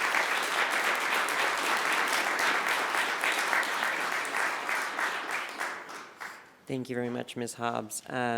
After Crystal Young Otterstrim will be Murray Mullenix. Thank you to the mayor, city council, and staff for your time and the opportunity to speak today. I'm honored to be considered by y'all to represent District 5. During the first week of my daughter's kindergarten year, she got in trouble with the dress code. She was wearing a simple little jumper, nothing scandalous, but because it had straps and was considered too short, she was called out.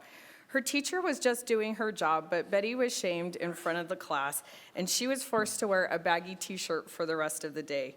She was intimidated and devastated. Ultimately, Betty had a different experience than many dress code violators because I'm her mama, and I'm a government nerd who loves working change through the legislative process. I asked Betty if she wanted me to let it go or if she wanted me to do my thing. She chose the latter. The amazing late Heather Bennett taught me that the dress code is controlled by the school community council. I got myself elected to it and spent the rest of the year working with the parents and teachers to remove all gender-specific language. We eliminated public shaming. We allowed straps. I didn't get everything I proposed. Teachers drew a hard line at the length of shorts, but that experience honed my coalition building skills. Progress through compromise is the legislative process. It's a dance of negotiation.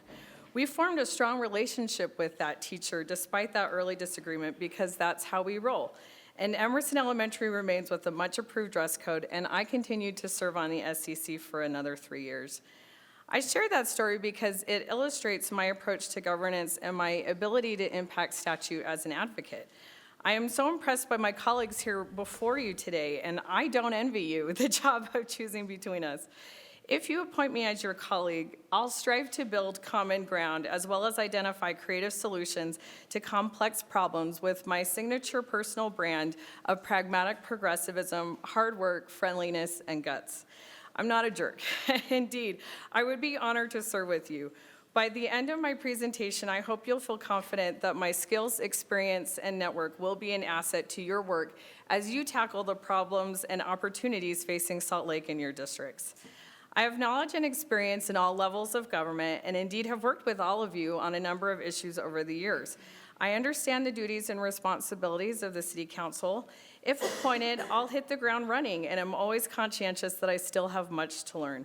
I hope to work with y'all on clean air, east-west equity, smart development, densification, preservation, transit, affordable housing, jobs, labor and trades, improving permitting, and yes, I would love to bring more public art into Salt Lake City.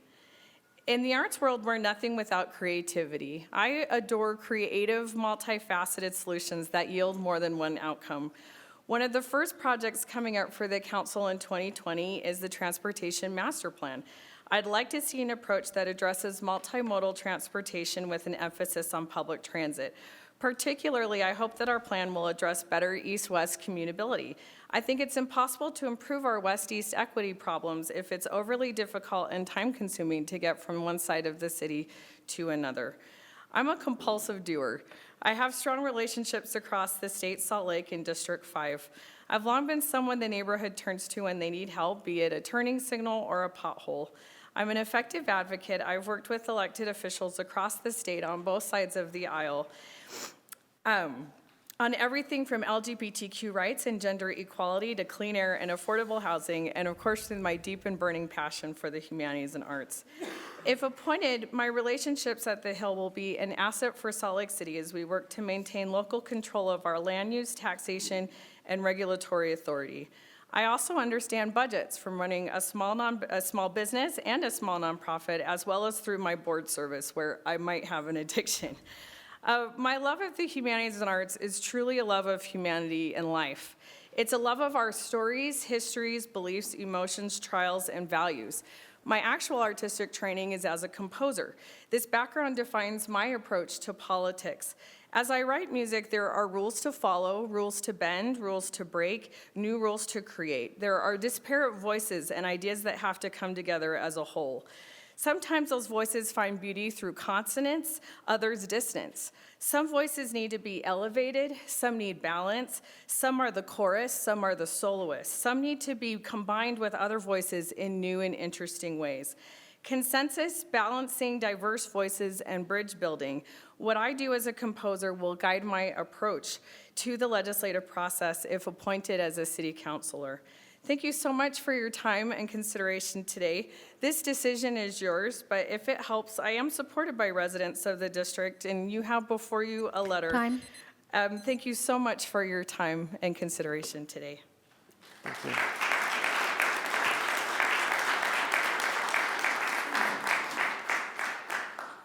Thank you, Crystal. We have Murray Mullenix, and following Mr. Mullenix will be Grant Miller. Good afternoon, City Council members, as well as Mayor Mendenhall.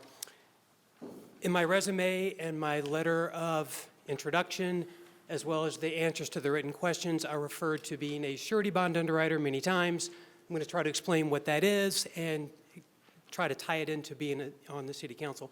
A bond is just a guarantee. The simplest way to think about a bond is a bail bond, because a bail bond guarantees that if somebody gets out of jail early, that they're going to come back to court. In the event that they don't come back to court, they skip bail, the bond company ends up forfeiting that amount of money, right? When I said I underwrite surety bonds, the surety bonds that I underwrite are guarantee construction contracts, the successful completion of construction contracts. And in the event that a contractor doesn't finish or is defaulted on the construction contract, the bond company or we end up paying. So you can see that if we make a bad decision on the bond, it's a big financial consequence. And when I said I was an underwriter, that just means asking the right questions. I promise I'm going to tie all this into being on the City Council. That just means asking the right questions. So if you're underwriting a bail bond, you might want to know what crime was committed. Have they been in jail before? What kind of collateral might they be able to provide to the bond company? For a surety bond underwriter, we ask questions about the contractor and their ability to finish the project. Things like, do they have the money to cash flow the project? So we look at financial statements. We're interested in their prior work history, so what they've done in the past. We ask questions about prior jobs they've done, equipment they have, labor, subcontractors, and so forth. And we're also interested in their character. In the event that there are problems on the job, we want to know if they're going to stick around, if they're going to walk off the job. So for example, if I'm looking at a bond for a new library, I'm going to ask the contractor, So how many libraries have you built in the past? What size were they? Have you had problems on them? Who were the subcontractors? Those kinds of things. So how does all that apply to being on the city council? First, I have a working knowledge of what's important for a successful construction project. And as Salt Lake City continues to grow, I think that that knowledge would be helpful in the city council. Second, I know how to ask questions and make thoughtful decisions that balance sometimes competing interests. And I think that's at the very core of being on the city council, asking the right questions and making decisions that balance the interest of all the parties. I have the same concerns and passions as a lot of the other people here today for air quality and affordable housing and diversity and infrastructure, public transportation. I can cover all those as well. But the things that set me apart are my knowledge of construction and my ability to ask questions. Thank you, and I appreciate your consideration. Thank you.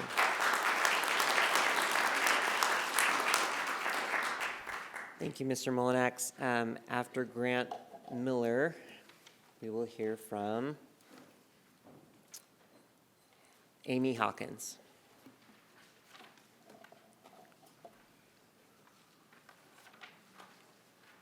Salt Lake City is a city that stands by all of us.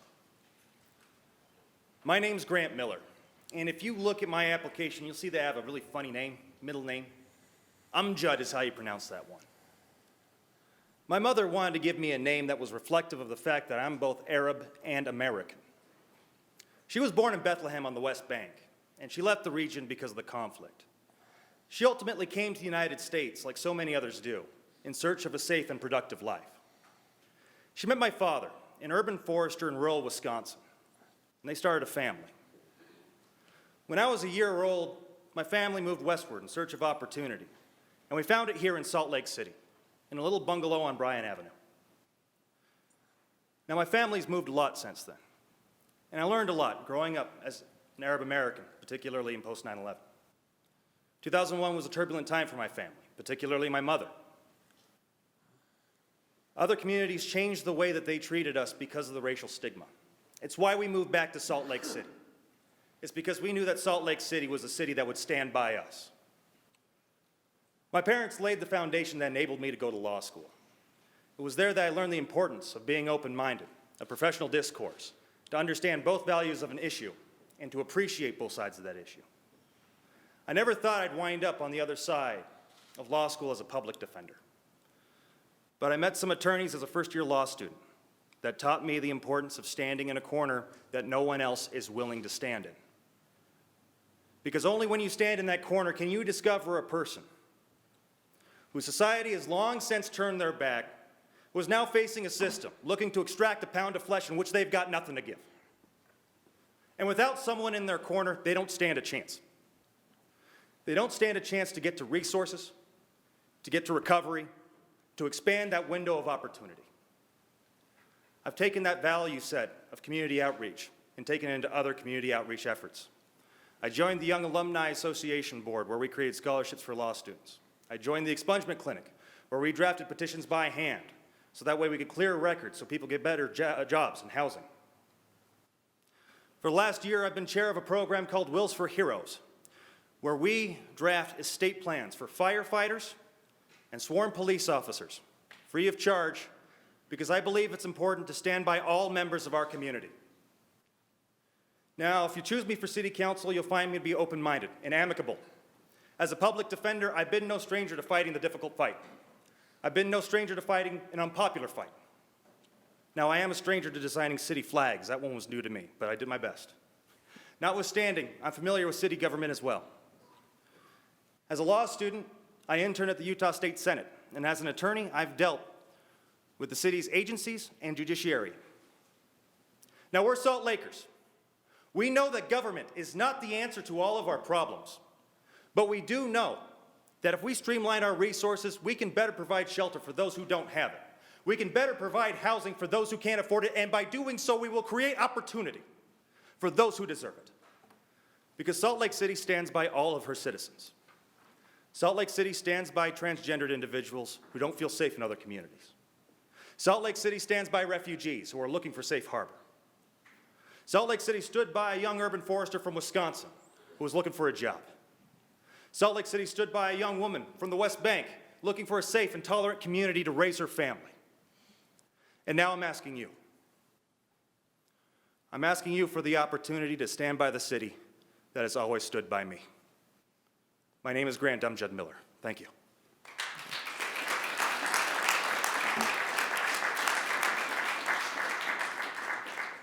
Thank you, Mr. Miller. Amy Hawkins, and following Amy will be Sarah Rail. Rail? Rail.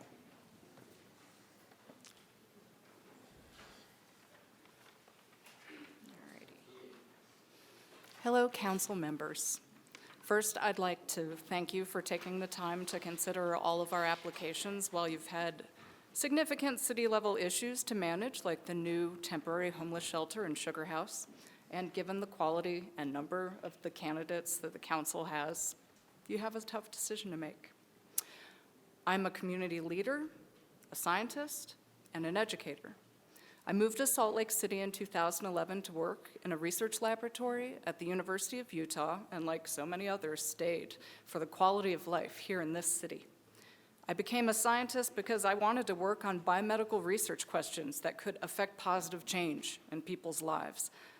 Of course, medical care is critically important, but it's things like the affordability and stability of our housing, the safety of our neighborhoods, access to healthy food, the green spaces we play in, good jobs with fair pay. These are some of the things that can keep us healthy in the first place. That was immediately made clear to me when I moved to the Ballpark neighborhood in 2014 and realized that the house across the street was occupied by drug dealers.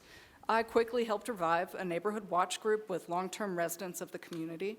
After the drug dealers were arrested and evicted, the difference in our area of the neighborhood was palpable and immediate. We felt safer, and I wanted to make it happen again. I joined the Ballpark Community Council and served as vice chair from 2015 to 2018, then chair for the past 2 years. While I've been in leadership, we've dealt with some significant changes to our neighborhood, including rapid population growth specific to our side of District 5, the effects of Operation Rio Grande, a new homeless resource center, and in the past 2 years in particular, a significant amount of violent crime.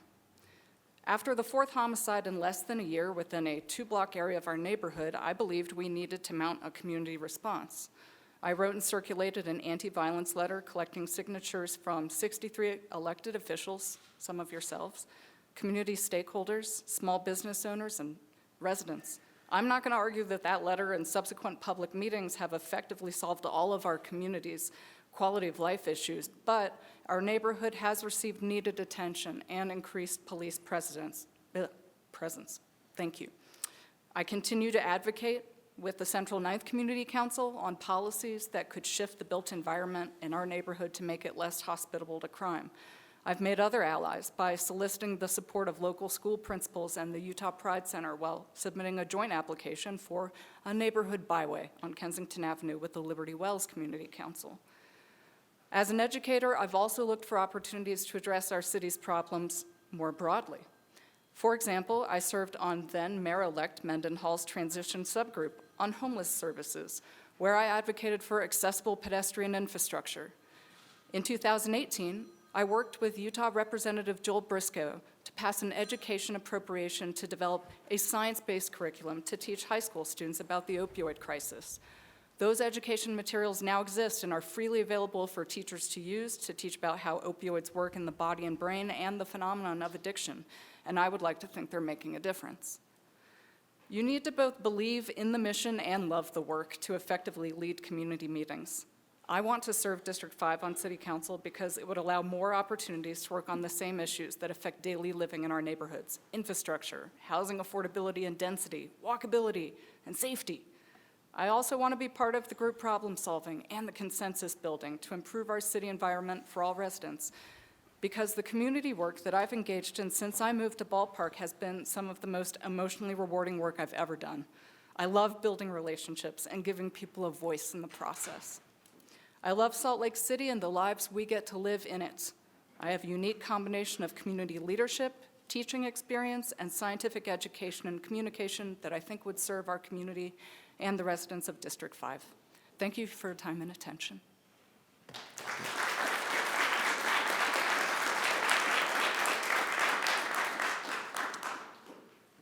All right, following Sarah Rail will be Jason Stevenson. Hello, my name is Sarah Reel, and I am here today as a ballpark resident, an educator, a public lands advocate, a digital marketing geek, a daughter in a Salt Lake of a family of 4 girls, and after watching the latest Little Women yesterday, our household was truly a modern-day Little Women. And I'm obviously Joe, self-proclaimed. But most importantly, I am here as a lover of this great city. Rather than seeking power or prestige, I am here with the desire to make our city a place for all to thrive. As mentioned in my application, if appointed, my priorities are aligned with those of the council. I want the opportunity to contribute to your work, solving everything from the complex issues of homelessness, creating conditions for robust economic development, to tackling the mundane but necessary issues of potholes and snow removal. I consider myself a connector.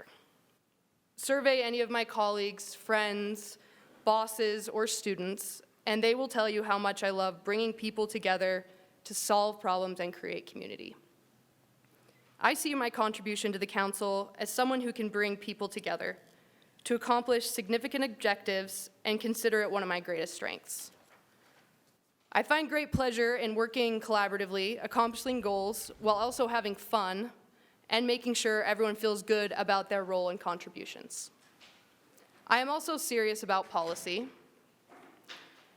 My master's work focused on local government tax revenues and the impact of federal wilderness lands. I also serve on the Salt Lake County Open Space Trust Committee.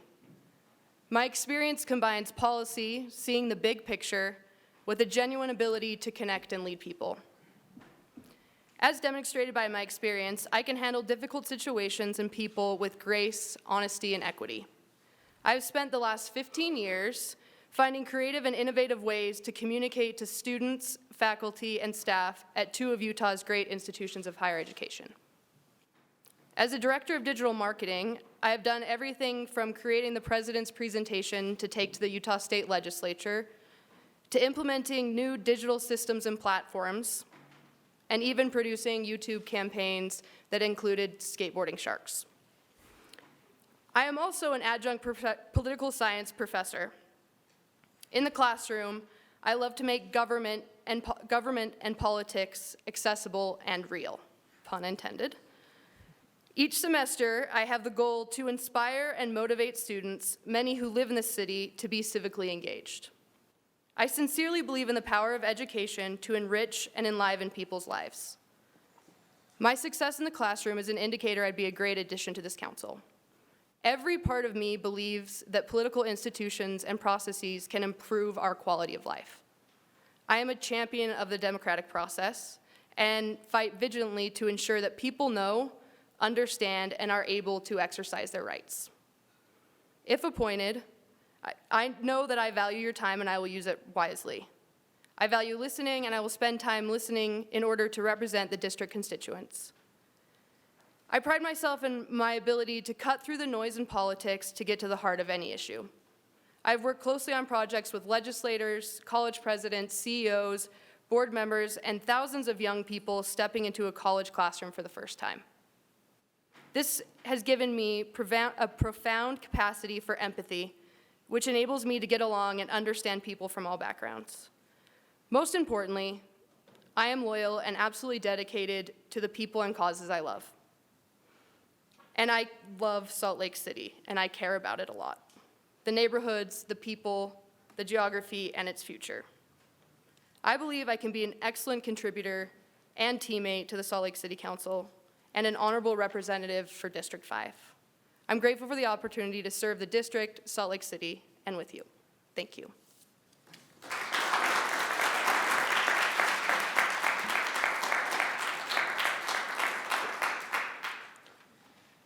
Thank you. After Jason Stevenson, we will hear from Rick Graham. Hi, I'm Jason Stevenson, and I really appreciate this time to talk with you today. I'd like to start off by telling you a few stories about where I've been and how I got here. Before moving to Salt Lake City almost a decade ago, my wife Jackie and I lived in Lancaster, Pennsylvania, the heart of Amish country. But Lancaster is also known as the refugee capital of America because that community resettles refugees at a rate 20 times more than the national average. But soon after we moved there, I realized that there were no classes in Lancaster to help these new residents become U.S. citizens. So I designed a curriculum and started teaching citizenship classes on Monday nights at the local public library. In 3 years, 115 of our students became U.S. citizens. We left Lancaster many years ago, but I'm glad to say that those classes are still being taught on Monday nights at the public library, and I still remember the lessons in determination and grit that those students taught me. Soon after we moved here, I began volunteering with the Utah Health Policy Project, and one of my first tasks was to write a cover story for City Weekly about this new thing called the Affordable Care Act.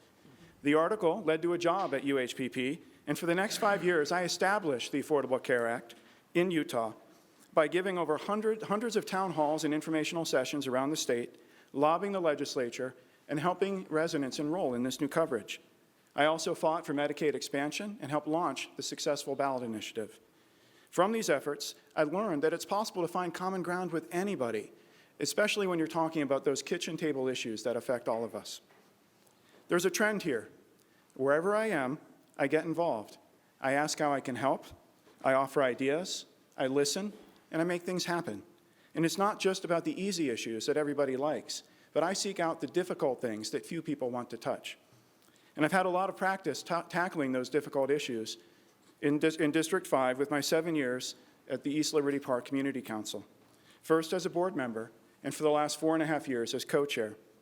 During my tenure at ELPCO, I've run more than 75 public meetings and addressed multiple topics familiar to this council, including not only fixing potholes, but also street lamps. And at ELPCO, I've led efforts to collaborate with other community councils on those interwoven issues, and I've attended meetings of all those councils multiple times over the past few years. While representing this community of 4,000 households, I've learned that you can't choose what issues come up, but you do have to face them. And I led our neighborhoods through those complex and contentious issues like the in-between, development pressures, public safety concerns, and a new roundabout on 900 South. As before, I learned something from each of these. I learned the importance of gaining public trust and ensuring that everyone has an equal and valued voice in this process. I learned how to maintain relationships despite disagreements and still be the person who can walk into a tension-filled room and greet everyone. And I learned how to stand in the center of a storm without bending, as I did in guiding the community response to the in-between, and at the ACLU by writing 2 reports outlining serious flaws in Operation Rio Grande, and standing in Washington Square earlier this month at 1 o'clock in the morning wearing a blue legal observer vest. Of all these lessons, maintaining trust is the most important to me, and that is why if I'm selected for the council, I would resign my job at the ACLU to prevent any conflicts of interest from impacting either institution. It's the right thing to do, and I can go back to my writing career. I have a book being published this May and a lot of ideas that I'm interested in working on. And I should add that my family is growing too.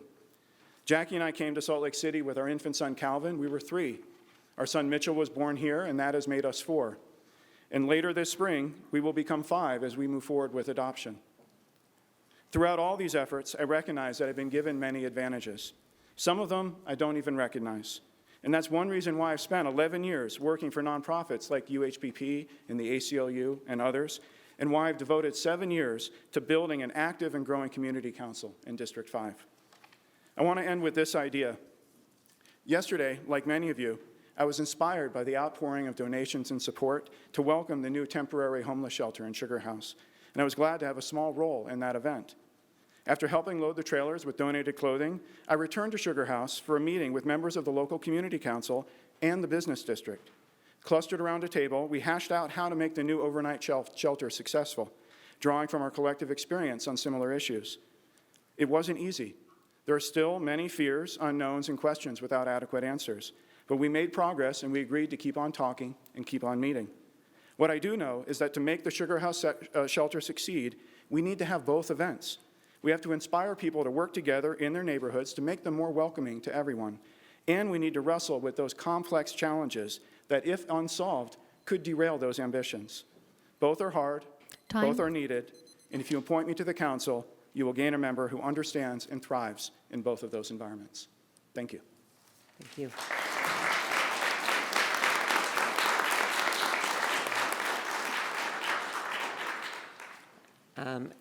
After Mr. Graham, we will hear from our final speaker, Carol Rogozinski. Rogozinski, thank you. Council Chair Wharton, City Council members, Mayor Mendenhall, and to this wonderful group of citizens that sit behind me today. It's an honor and a privilege to be able to stand before you today. I have stood at this podium many times giving presentations and sat in meetings in this same chamber over the years, observing how the City Council does its work. I can say without hesitation that City Council meetings are riveting. They are a must-see event.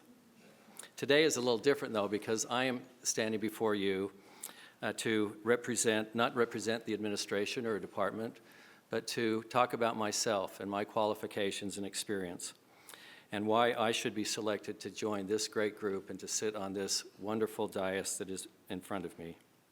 In a short time that we have together, I hope to give you a better understanding and sense of who I am, of my skills, experience, and fire to serve in the city as its best fit.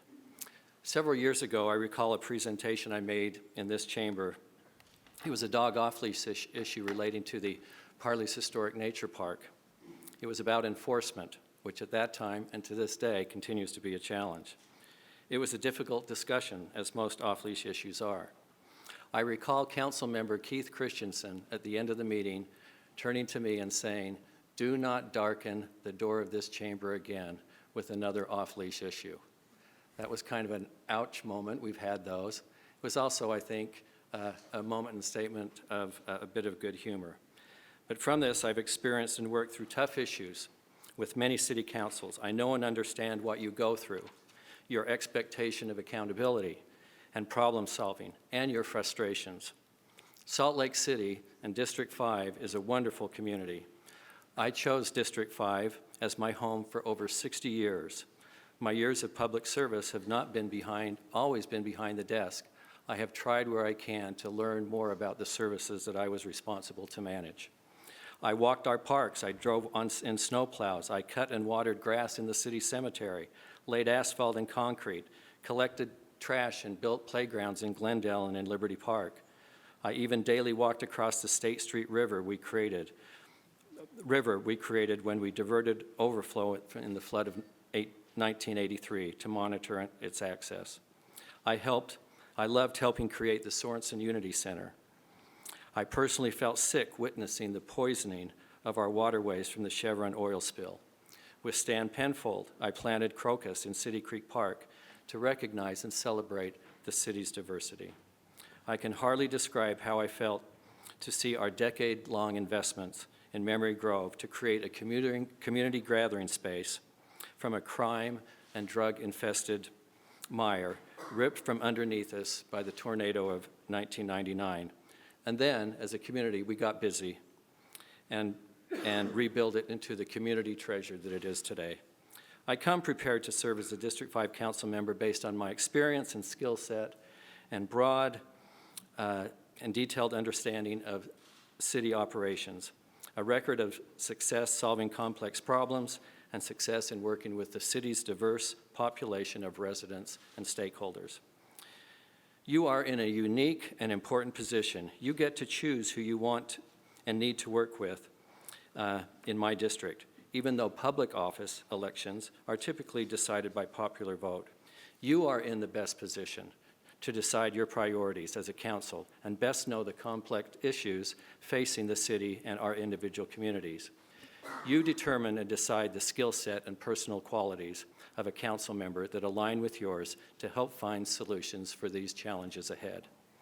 Right now, the City Council is facing some pretty big issues. Inland Port, Operation Rio Grande, the homeless resource centers, the overflow shelter, low-income housing, and air quality, to name a few. I worked through these types of issues before and can add value to the public process now. By way of example, you may remember when a former administration and city council voted to sell a section of Main Street to the Church of Jesus Christ of Latter-day Saints. It created a mess. During several years of litigation, it divided the community along religious and cultural lines. With Mayor Rocky Anderson, I was able to work to put it back together by meeting with every community council, and we helped to bring a public solution to the issues that ultimately gave us the funding, development, and construction of the Sorensen Unity Center. Great things can happen when people get together. Thank you for your time today. It's a pleasure to be before you. Thank you.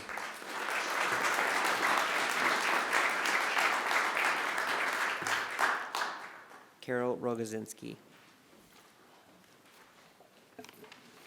Thank you.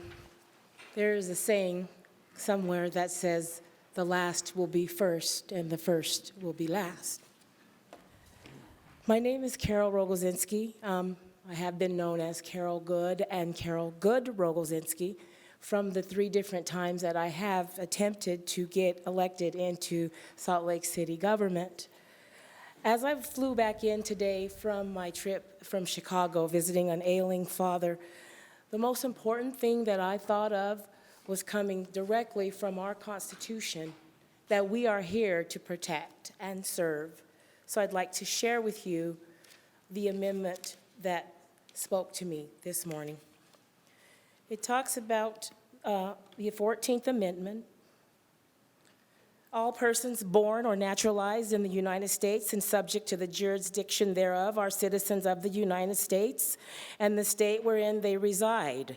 No state shall make or enforce any law which shall abridge the privileges or immunities of citizens of the United States, nor shall any state deprive any person of life, liberty, or property without due process of the law, nor deny any person within its jurisdiction the equal protection of the laws. That speaks to me because, as a resident of District 5, my jurisdiction doesn't speak to me, and I'm also certain that people who look like me feel like their jurisdiction does not speak to them. You've had a chance to look at my questionnaire and my resume, but I will share with you a little bit more. I've been in Salt Lake City since the age of 4. I've gone to preschool, daycare, neighborhood house, Jackson Elementary School, South High School, the University of Utah, and I've served on various boards. When I was 9 years old, my grandmother, who's gone now, Ruth Yarbrough, used to have these really interesting meetings at her home in Poplar Grove.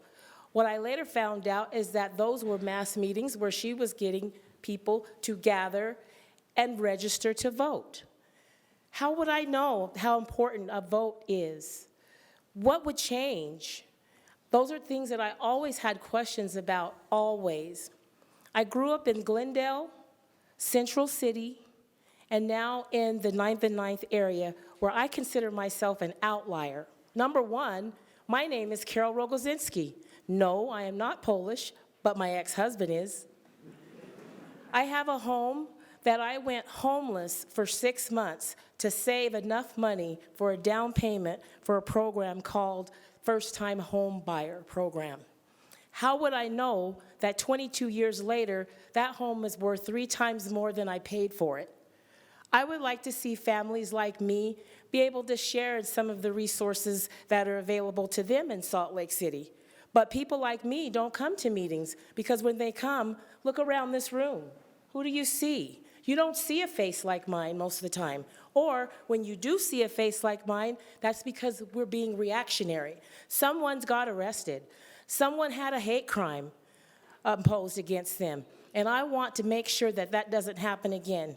As I take my place on the council, I embrace diversity. I hope people like me will come in and learn more about the city council and learn more about their community councils.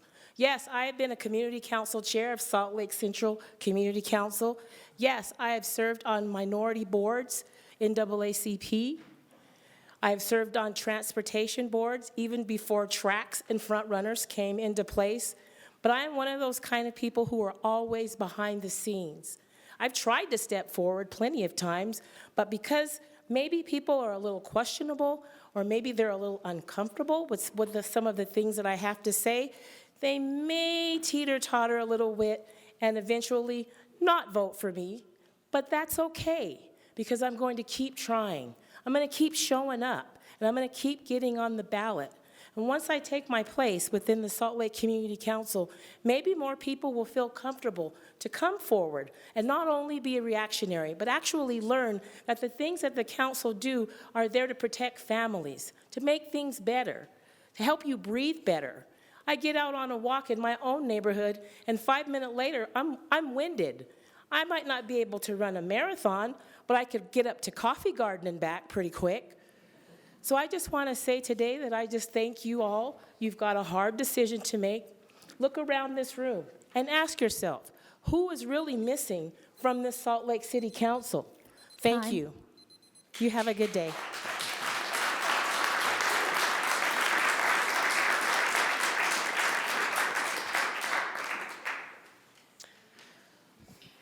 Okay, I'd like to thank everybody for your presentations today and for being so respectful of the time limits. The investment of your time when considering this opportunity to serve on the council is very much appreciated. Before we head into a straw poll voting, the council will break for dinner. Sandwiches are available for all of the applicants in the historic room, which will be just this room here. Let's see, staff can direct you if you have any questions. There is no food or drink permitted in the chamber, so please make sure that you take your food there or in the other rooms that are available. Let's see, oh, actually, no, please remain in the historic room. I mean, they can go in the hall too if they want, right? For more mingling space. Yes, I think the fire marshal would have a problem if everyone were there. I think so too. So I would say our front office, the historic room, or the hallway. Great. Or the committee of the whole room. Great. Lots of places. Great. The council will reconvene at, let's see, 6 o'clock. Does that work? That's an hour and 10-ish minutes. Do you want to convene quicker than that? Okay. What would council members like to do? 5:30? Okay. All right. Anyone have an objection to that? Okay. So we will reconvene at 5:30. Thank you.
Let's get started again.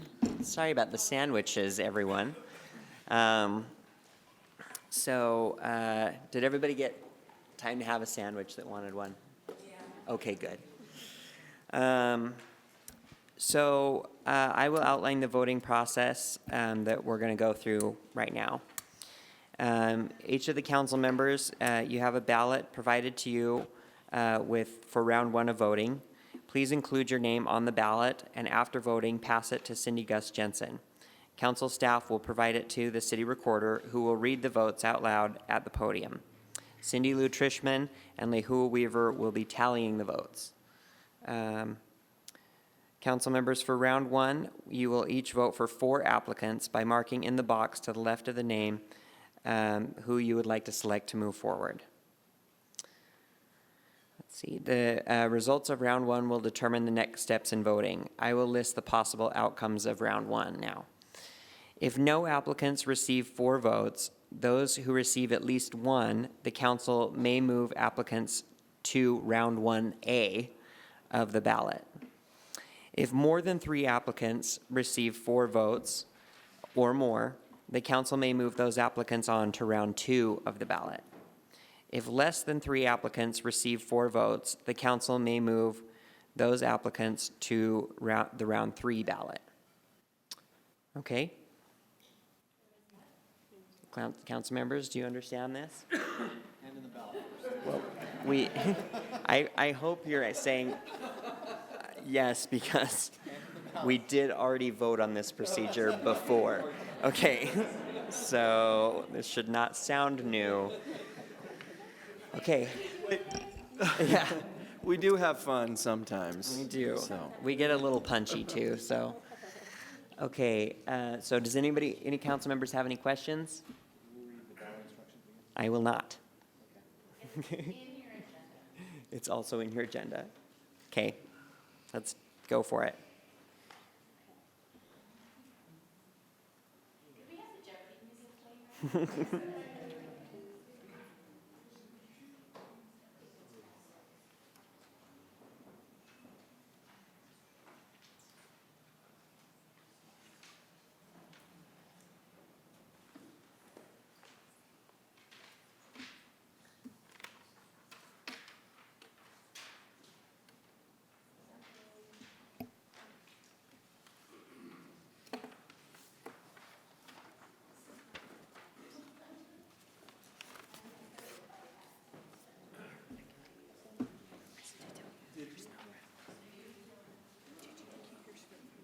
I did. Yeah. Where do I go? What script do you want me to use? That's okay. We're only one letter off. Okay.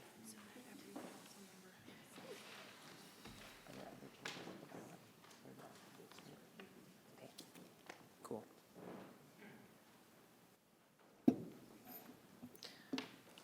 I'll just clarify.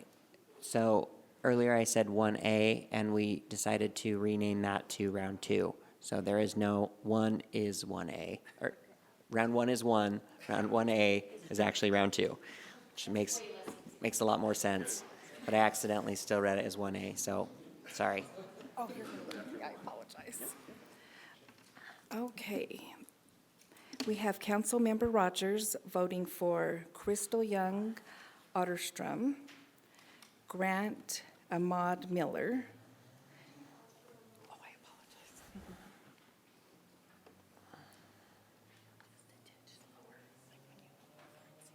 Okay.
And I'm as nervous as last time. You're not nervous? I am as nervous as last time. So, I know how you're feeling. Yeah.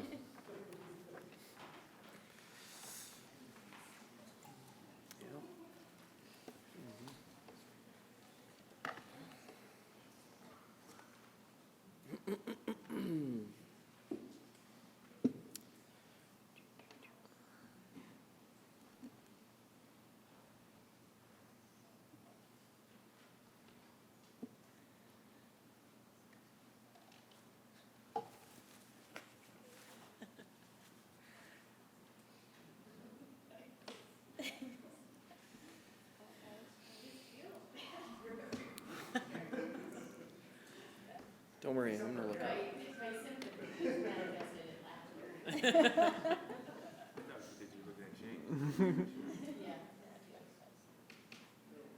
It happens all the time.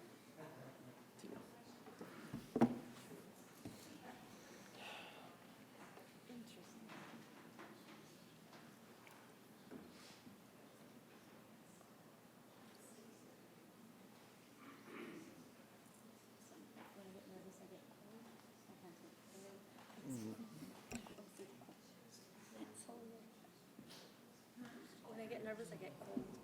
I do too. Yeah, my hands are sweating cold.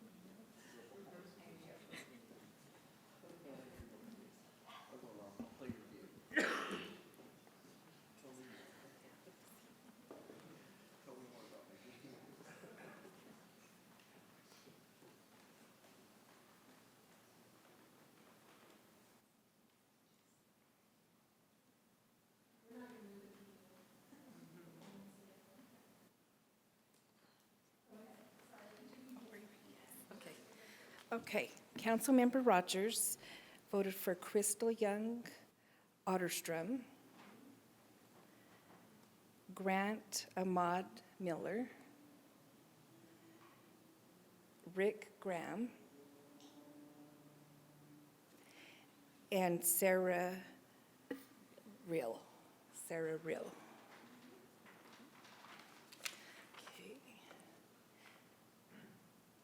Councilmember Wharton voted for Amy Hawkins, Crystal Young Otterstrom, Darren Maceo Mano, and Sarah Rill.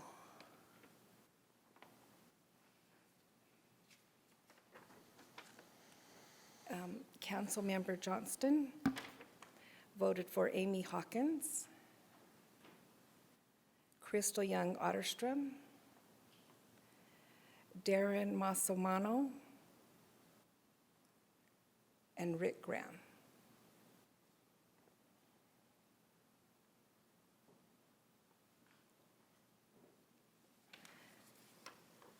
Councilmember Valdemoros voted for Crystal Young Otterstrom,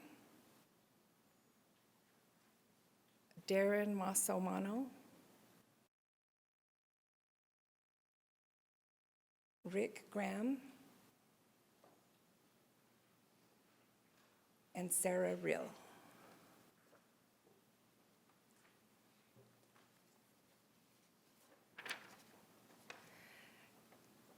Councilmember Dugan voted for Darren Masomano,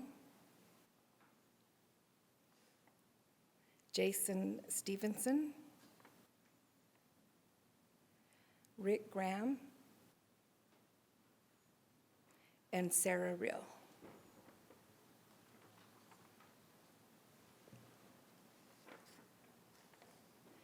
And Councilmember Fowler voted for Crystal Young Otterstrom, Darren Masomano, Grant Ahmad Miller, and Sarah Rill. And that was the last one.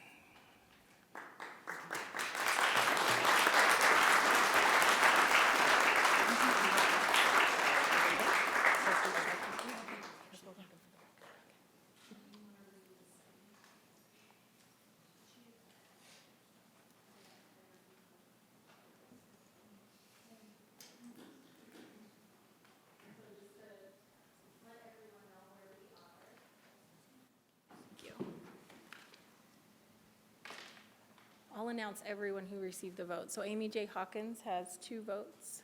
Crystal Young Otterstrim has 5. Darren Maso Mano has 5. Grant Amjad Miller has 2. Jason Stevenson has 1. Rick Graham has 4. And Sarah Reel has 5. So at this stage, do you want to move to round 2 with 3 votes per council member? I think given the fact that we only have 2 that are at 5 votes, is that correct? Oh, we have 3. We have 5 So doesn't votes. that mean we go to the final round, but with 1 vote? I thought we were taking 66%, which would be Oh. 4 in a class. So you have 4 people in the final round. That's right, yes, that's right. Okay. Okay, So we'll just need 1 minute to print that. and so vote those the new top ballots. 4, just for everyone's knowledge, would be, So the top would be Sarah Reel, Rick Graham, Darren Maso Mano, Crystal Young Otterstrim. Those would be the 4. okay. And then round 2, we have 3 votes now? In round 2, we will have 2 votes. 2 votes. Yes. To the floor. I know who did this. Congratulations, everybody. Thank you, everybody who, for being here. You're obviously not required to stay, but you're welcome to stay if you would like. And thank you all for being here tonight. We appreciate it as we go into the next round.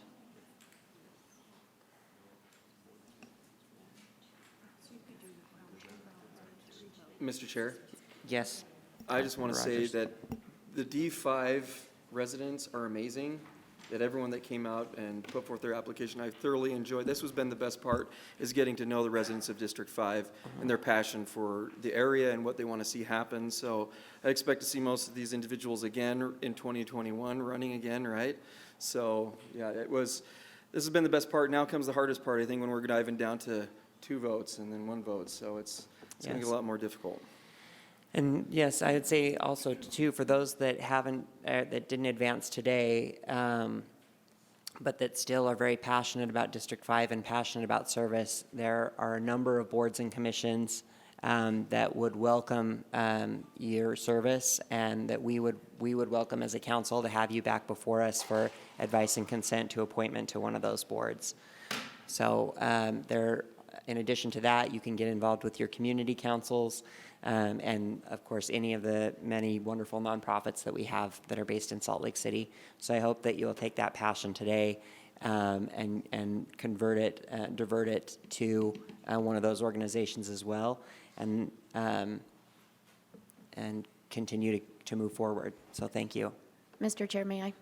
Yes. Just to echo Councilmember what Fowler. everybody has said, everybody in here can put me down as a reference for anything, because really, reading all of the material, the vast amount of experience that sits in this room is the experience, knowledge, passion, compassion. It's quite amazing, and we really do. We have a lot of boards that always remain empty, seats on boards that remain empty, and we'd really love to make sure that those get filled, because that is just another way for voices to get heard in a bigger picture. And I'm actually really serious. You can put me down as a reference, and for anyone here can put me down. So thank you, all of you. Thank you for putting yourselves out there and applying and putting all of the hard work into the application itself, and being thoughtful with your words as both written and presented to us today.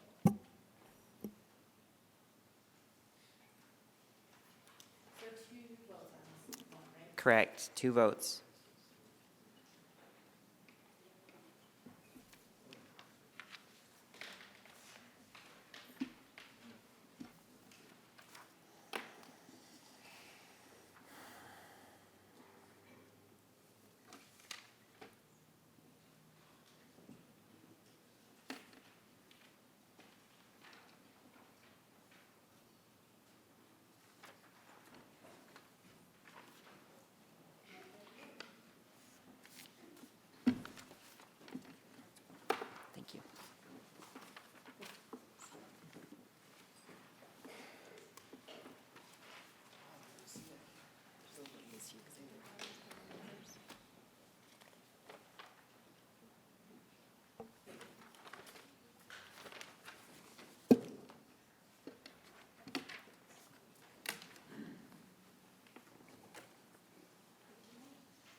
Wait a minute, can you, Lihu, can you come here for a second? I'm just reading through the instructions for the next round.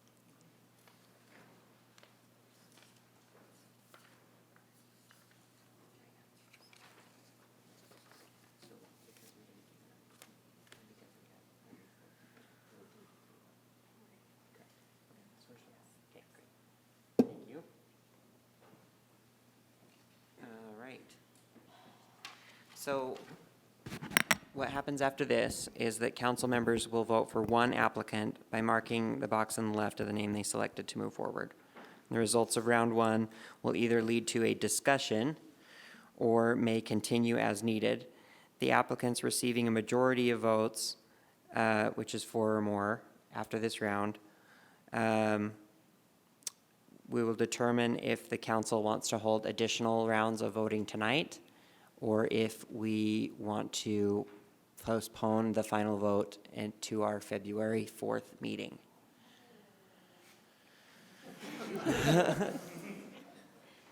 Now, there were no promises made that there would be a decision tonight. I think that was made very clear. However, if we determine that we want to stay and make the decision tonight, we can.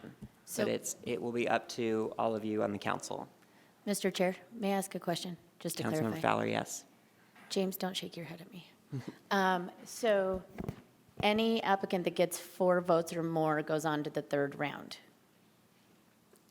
And then we would have we'd have another vote with 1 vote each. Yes. Okay. That's correct. All right, it takes a minute to think through these and do the math in your head, even though it's like 4. Counting to 4 is difficult in this situation. Okay.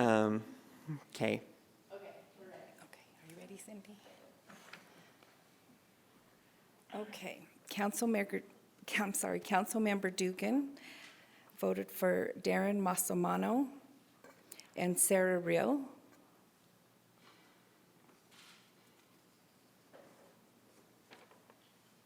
Councilmember Fowler voted for Darren Masomano and Sarah Real.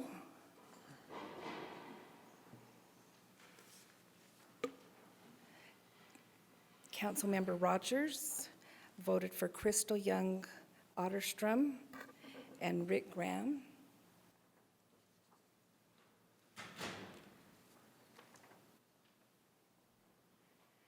Councilmember Johnston voted for Darren Masomano and Sarah Real.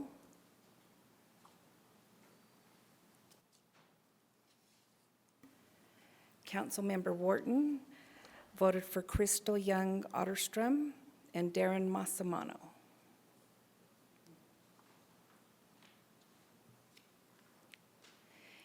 And Councilmember Valdemoros voted for Crystal Young Otterstrom and Darren Masomano.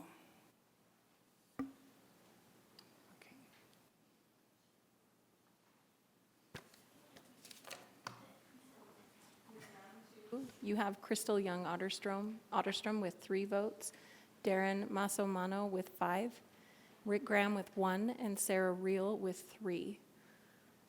So at this stage, there's only 1 with more than 4. So if the council would like to do another round of vote or do a straw poll. Right?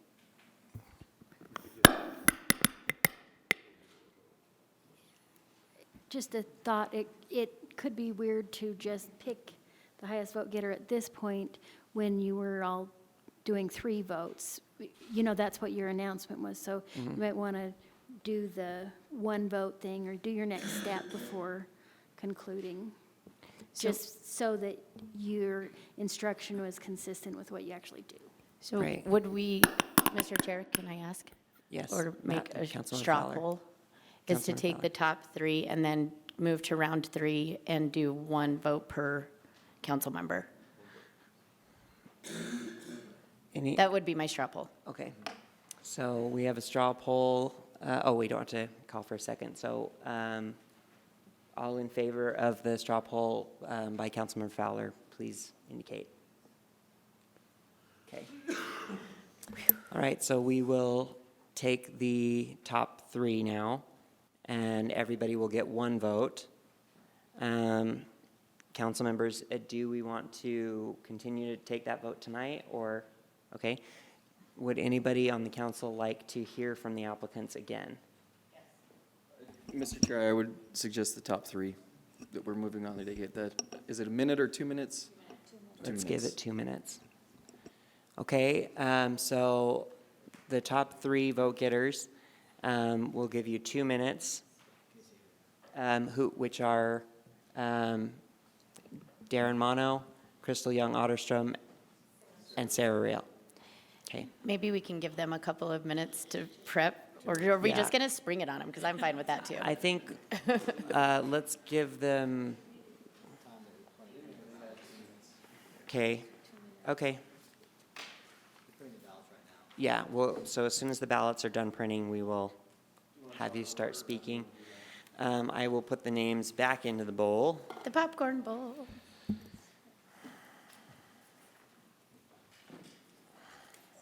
Yes.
We'll now draw names to hear from the candidates.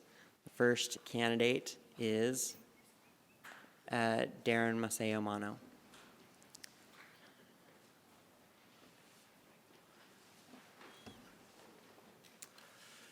Wow. Thank you for this opportunity. I'm flattered to have made it this far.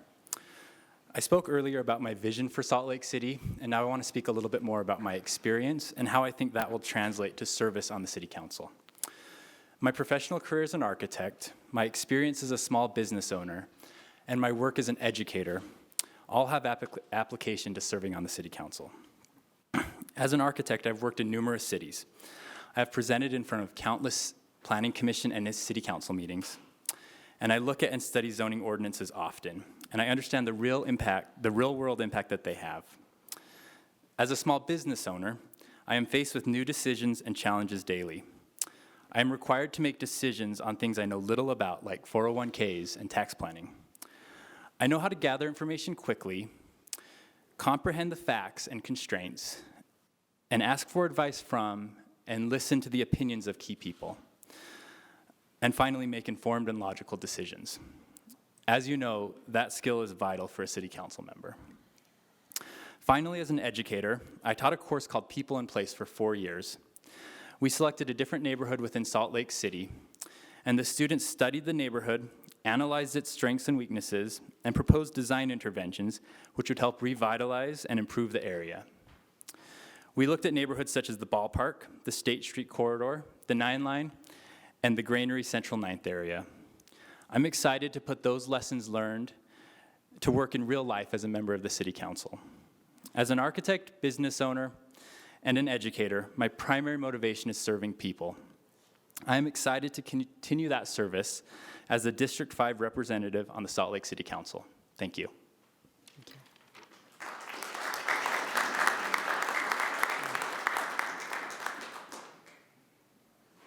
Okay. Next, we will hear from Crystal Young Otterstrim.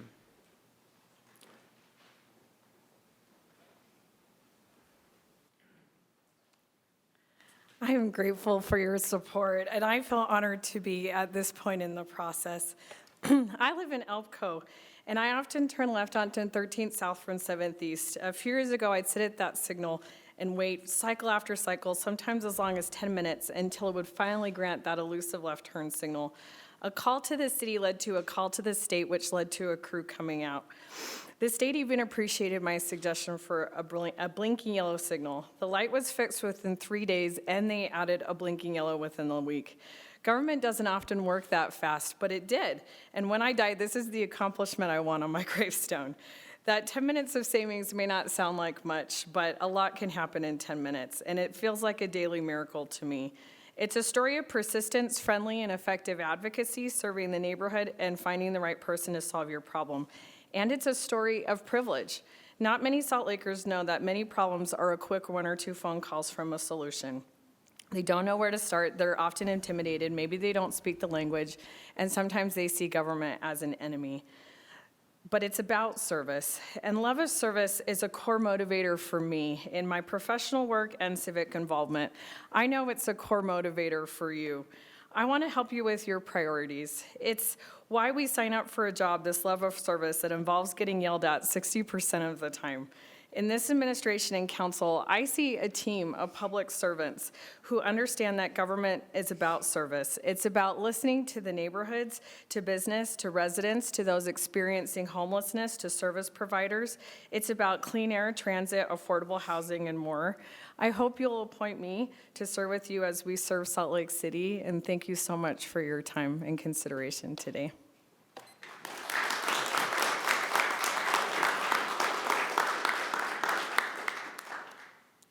All right, finally, we'll hear from Sarah Rail.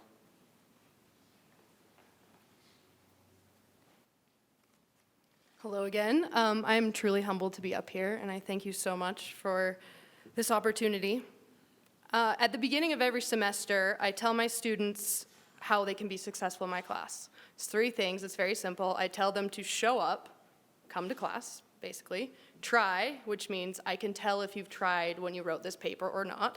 And then to care. And that For me, I asked them at the beginning of the semester, start paying attention to politics, listening, following news on your Twitter account.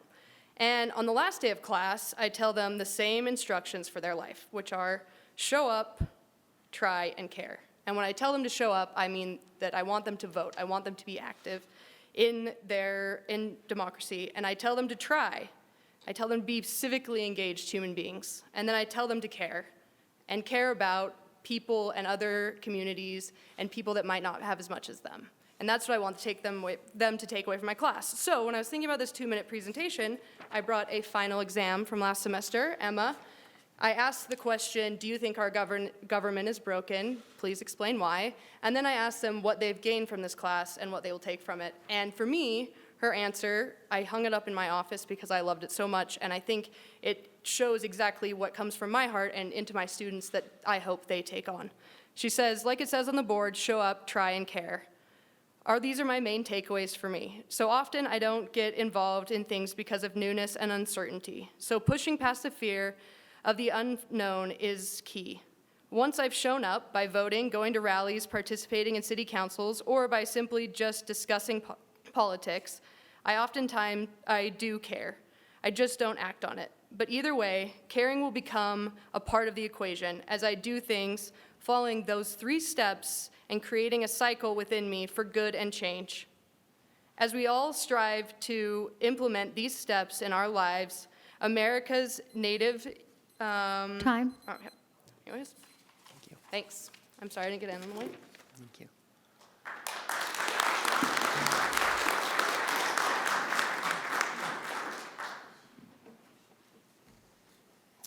Okay, council members, anybody have questions? Please write your name on your ballot. I've got a question, Mr. Chair. Councilmember Rogers. What if it's a split vote, 3-3? Do the next 2, the highest 2 go on, or how does that work? Dance off? Dance off. I think we'll, city attorney? Yes to the dance off. Yes to the dance-off. No, just kidding. So if there was split rounds, then that would narrow it down to 2, and then you could do the vote again between the 2, just with 1 vote. Again. So until that it would be my was majority. suggestion, Mr. Chair, if that's the way it goes. What? That we That would, if it does split 3-3, that we bring those 2 back to move on for 1 vote. okay. All right, thank you. Yeah, if that's split too, that's another problem. If it's split again, yeah. I can't vote, that's the problem. I'm trying to talk myself into giving myself some more time, right?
Are you ready, Cindy?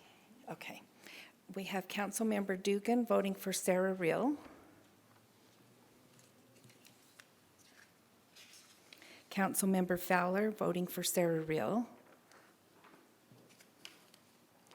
Councilmember Valdemoros voting for Darren Mano. Councilmember Johnston voting for Darren Mano.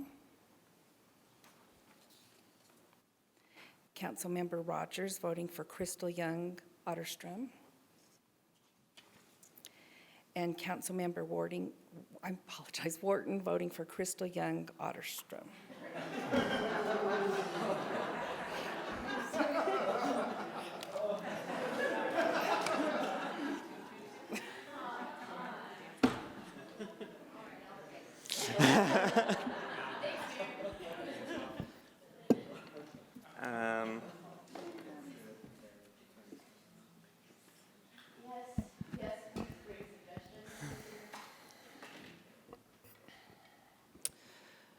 So Utah law does say that if you get it to 2 candidates and you can't get a majority vote of those 2, then the candidate can be appointed by lot, which is like drawing straws or a flip of a coin, but you have to get it to 2.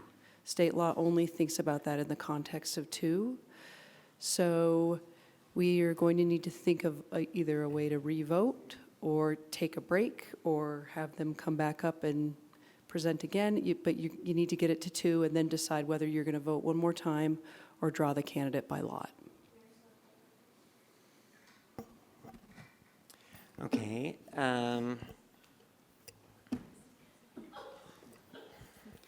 Mr. Chair, the Yes. council has, in cases in the past, had to go through several rounds in order to narrow it to 2. As far as I know, they haven't ever drawn a lot, but they have had to go through several rounds to get it. So, Mr. Chair, I've got a suggestion. Councilmember Rogers. Can we give them each one more minute and specifically tie it to what would make them a better candidate than the others? What would make them a good candidate? What may, well, What makes them a good candidate? it's kind of separating now. I just feel like, I mean, to me, that's going to help me make my decision. So I was sort of joking the last time we talked about this, but given that we have a 3-way tie, if we have a question that we just ask each of them to answer, I mean, can we do that, City Attorney? Yeah, I mean, we can ask them whatever questions we want. I wonder if maybe we could come up with 3 questions. Everybody knows all 3 questions, but then we put them in the popcorn bowl and you get your random question. Well, right, but to come up with the questions, we'd have to come up with them here in the meeting. Yeah. Okay. Or just one question? Or just one question. One of the Okay. 2. The thing about one question, though, is that whoever goes last has the benefit, right? If there's 3 separate questions and all 3 candidates know what each of those 3 separate questions are, but not which question they are going to get, then that seems more fair. So you pick out a question and a name. Yeah. out of a hat, out of a- Yeah, you'd pick out the name, the question. There you go. Or Okay. current topic that we're discussing, right? Right, or that. Or that. Okay. So it sounds like we have two proposals. From Councilmember Rogers, would like to hear from the candidates about why they think that they are the better candidate of the 3. And then we have a proposal from Councilmember Fowler that we write 3 questions and that we randomly draw those questions along with the name. Which of those 2 do we want to go forward with, or do we want to do both of those? Should we do a straw poll of yours and then of mine? It doesn't really matter to me. I mean, I feel like these questions can be tailored to that, to define why the individual is better than the other. I mean, that could be one of the We just questions. need something That could be one of the help us decide. questions. Correct. So there's that question.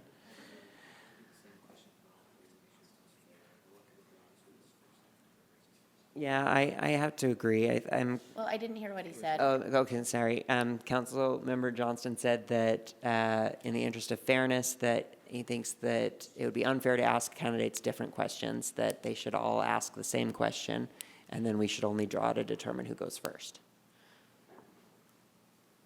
I mean, I disagree, but So I get. Well, and by law, we can't ask the candidates to leave the room and come in individually one at a time, correct? No. Right. Okay. Well, I so- think Anna and Dan, what are your opinions on the questions? I think what Andrew just said about the fairness of just one question, because it could be different way it does. So I would just say then, one question, all 3. We pick the name first one. Okay. One, second one, third one. If that's the way that we go, then I would go with James and say the question would be, what makes you better than the other? I don't even, we can just say what differentiates you Yeah, from the sure. other candidates. Does that make everybody feel good? Yeah, I like that one. Okay. Is that the straw poll? I haven't heard anybody say a straw poll yet, propose one, so I'm waiting for that. You go for it, Councilmember Fowler. I guess what I propose the straw poll would be that we formulate the question to be what differentiates you from the other two candidates, give them a minute to do so, and then we vote. You can draw out of the order out of the popcorn bucket. Can we do 2 minutes? A minute is so. Great, I like 2 minutes too, it's Okay, even better. 2 minutes, yeah. Okay. So all in favor of the straw poll, which is that we ask the candidates the question, how do you differentiate yourself from the other two applicants? And then we would draw at random as to who will answer or what order they will answer in. All in favor? Mr. Chair, I'm sorry. Yes. We had a suggestion from one of the applicants, not the one, not anyone who's in the finals, but because not everyone has had a chance to give input, we're hesitant to know whether it's appropriate to share the suggestion with you. Let's hear it. Okay, was ranked choice voting. But if we only have one vote, isn't the, or? You rank them on 3. Okay. I think that would be an effective way of narrowing it down. However, my concern is that that's not what was advertised. Right. Or not advertised, but what was announced. So I would be concerned about moving to a ranked choice system in the middle of a different system. But I suppose we could. Is that a concern, valid concern, or could you just change it to ranked choice voting for this last round? Sorry, we need you to speak into the mic so the Yeah, recorder can hear you. Councilmember Dugan. Sorry, is that a valid concern, or could we just do ranked choice voting? I'm just asking the legal counsel.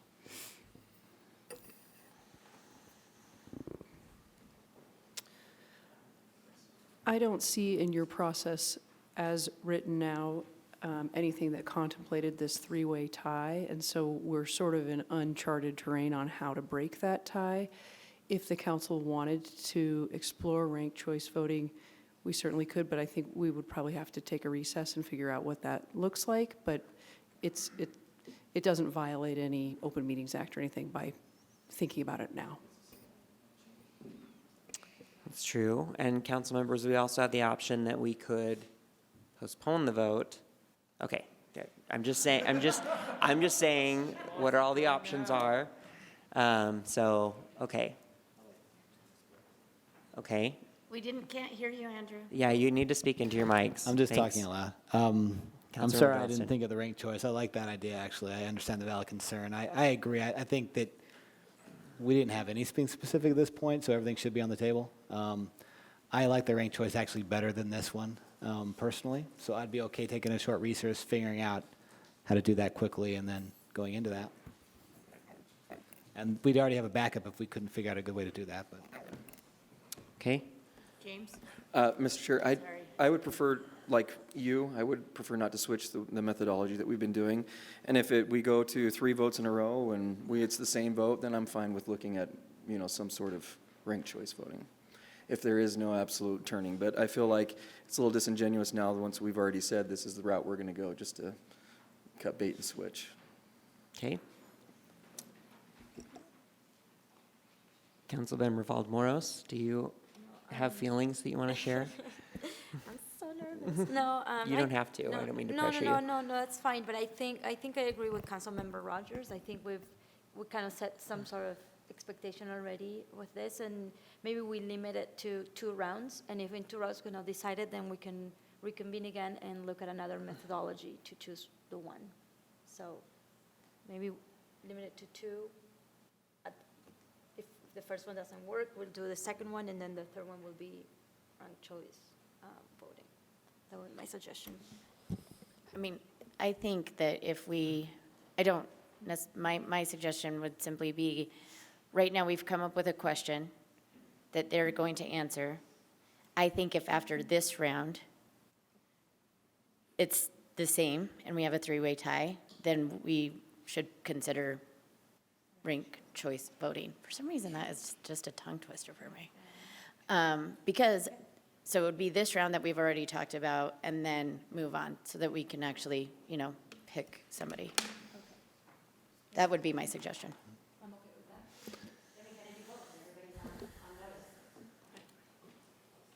Okay. Thoughts on that, council members? I still haven't heard a straw poll, by the way. So if anybody wants to propose one, then we continue discussing. All right. Mr. Councilmember Chairman, Johnston. I propose that we do is this a third round, fourth round? What do we have now? We're going into the fourth round now. Fourth round, 2 minute response to the questions, the order of randomly drawn between the three applicants. We take one vote each on this, after this, their presentations. If at that point we do not have a three-way tie, the problem is with 6 people, we could go to 2 and still have three-way ties all the way through the whole process. So I would recommend after this that we, personally, I like the idea of, well, all right, we'll go back. We do that after this round. If we're still tied, if we can't get down to 2 after this round, then we will do a ranked choice at the next round 5. Okay, so did everyone hear the straw poll? Do we need me to repeat it? Okay, all in favor of going forward with that, please vote. Okay, thank you. So that we will do one more round. Sorry? So we will do one more round with one vote each. And we'll take that vote after we hear from the candidates on the question of what differentiates you from your 2 opponents. If we're still at a three-way tie at that point, then we will break, try to figure out how to do ranked choice, if we can implement a ranked choice voting system, and move to that. Okay? Okay. Okay, so the first person will be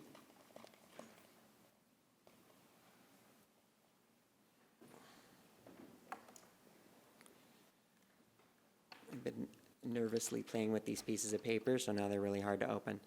Crystal Young Otterstrim.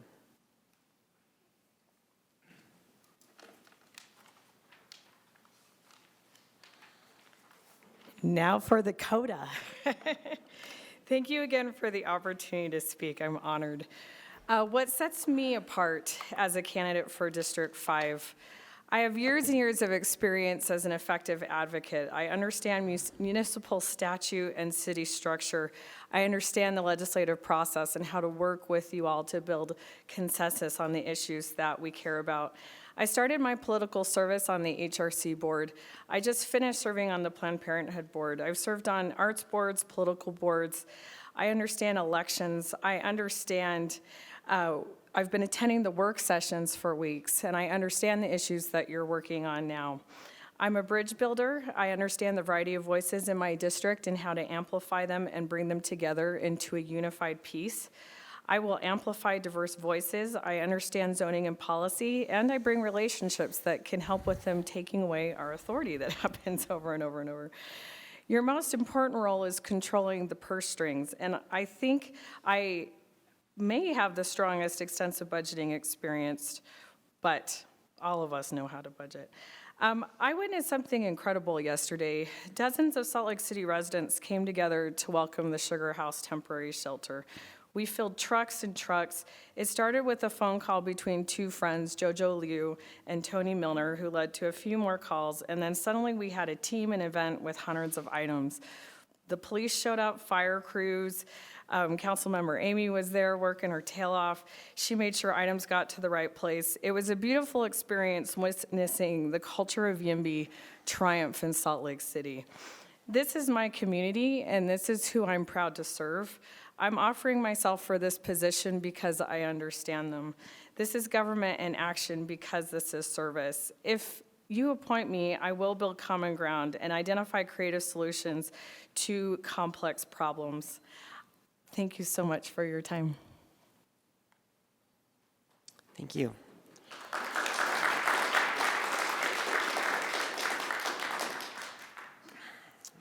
right, next we will hear from Sarah Rail.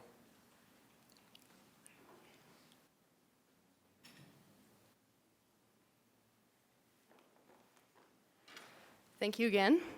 I am a gay, hat-wearing, mountain biking, mountain enthusiast, but also a sorority girl who had to ask her sister what sheer tights meant when I asked what I should wear with this dress today. I believe that policy can be taught, and I believe that I have the skills and ability to learn policy and keep up with all of the things that you manage as a city council. Salt Lake Community College is like a small city, and I have been part of making huge cultural changes there, policy changes there, and we have 60,000 students and 6,000 employees. So to me, it's a lot like a small city I've worked in for 8 years. But my personality is something that I think can't be taught, and my ability to get people together for a common cause, to be friends with everyone and make connections, build bridges, and be a great teammate, I think sets me apart. Thank you. Thank you.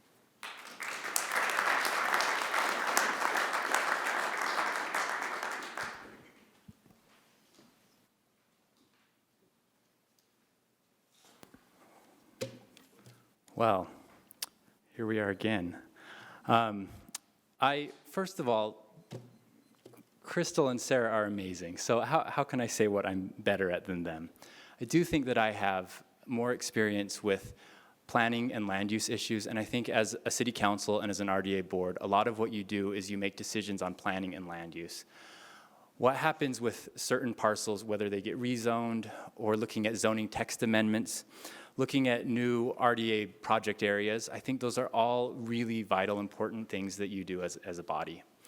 As an architect, as an urban designer, and as an educator in both of those fields, I have a lot of experience in what makes cities prosper. And I think I have a lot of experience within this building. Working on the Redevelopment Advisory Committee and serving on the Planning Commission, I've held positions that are decision-making positions on these issues. And I think that is experience that will be valuable to my work on the City Council. Finally, one of my values that I wrote about in my questionnaire is that I believe in honesty and integrity. I really believe that that's something that we lack with a lot of governmental bodies, and I really believe that our city, our community can only get behind us in so much as they trust us. I think in order to build trust, we have to listen. We have to be able to build relationships with people, with the concerned citizens. When there's a public comment that we actually don't agree with, we have to find the reason why that comment was made and address that concern. I think that that's really important, and my experience on the Planning Commission has taught me how important that public process is and has given me some tools and some experience with how to deal with those situations. And I think that's all I have. Thank you. Thank you.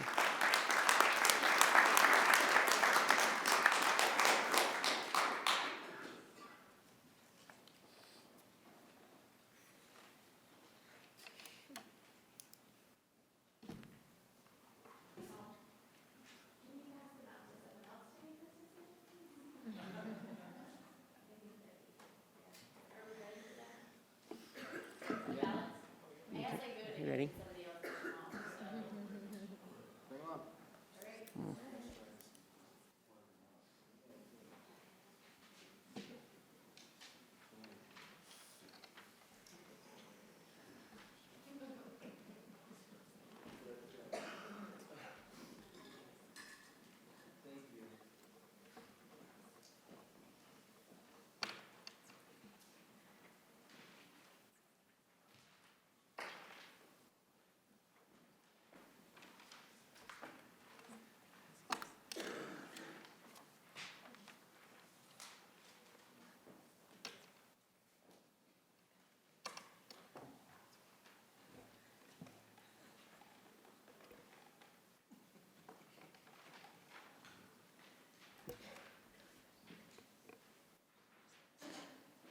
And council members, can I ask one clarifying question before these names are read off? And that is, If you get it down to 2, do you plan on voting one more time?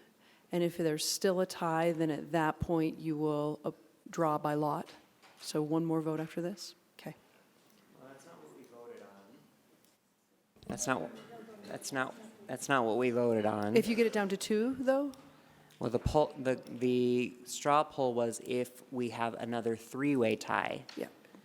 So I think we would have to have another vote on what to do if we have a 2-way tie. Okay. So think on that depending on what happens here.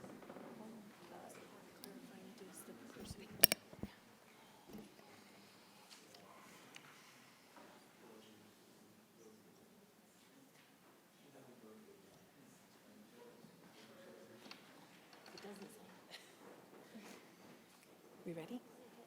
Okay, Councilmember Dugan voted for Darren Massimano. Oh.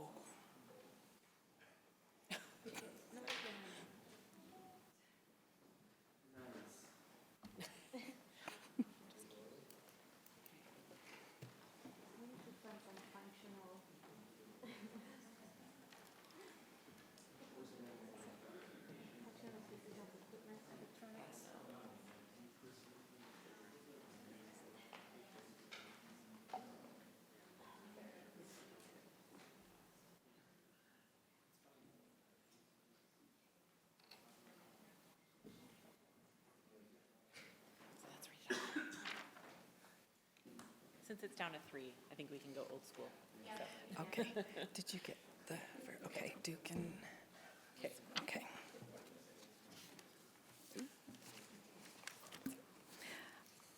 Okay, Councilmember Valdemoros voted for Darren Massimano.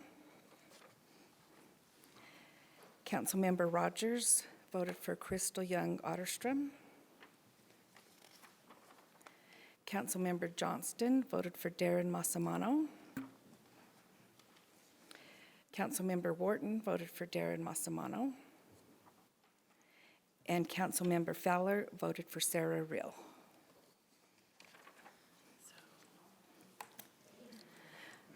Okay, so now we have 4 votes for Darren Massimano, 1 for Sarah Rill, and 1 for Crystal Young Otterstrim. Confer with our, yes. I'd like to make a straw poll. Yes.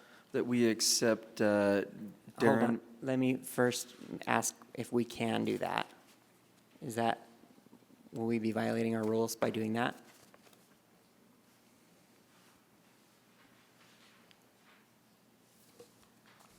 So if your question is if this goes outside the procedure that you Yes. had already established, throughout the process, what you have said is that if there is an applicant that receives a majority of votes, then the council can consider entertaining a straw poll for that individual. So I would like to make that straw poll, Okay. Mr. Chair. I would like to make a straw poll that we bring Darren Mano into the fold of the city council as the new D5 representative for council. All right, that is the straw poll that we accept the vote for Darren Mano. All in favor? Okay.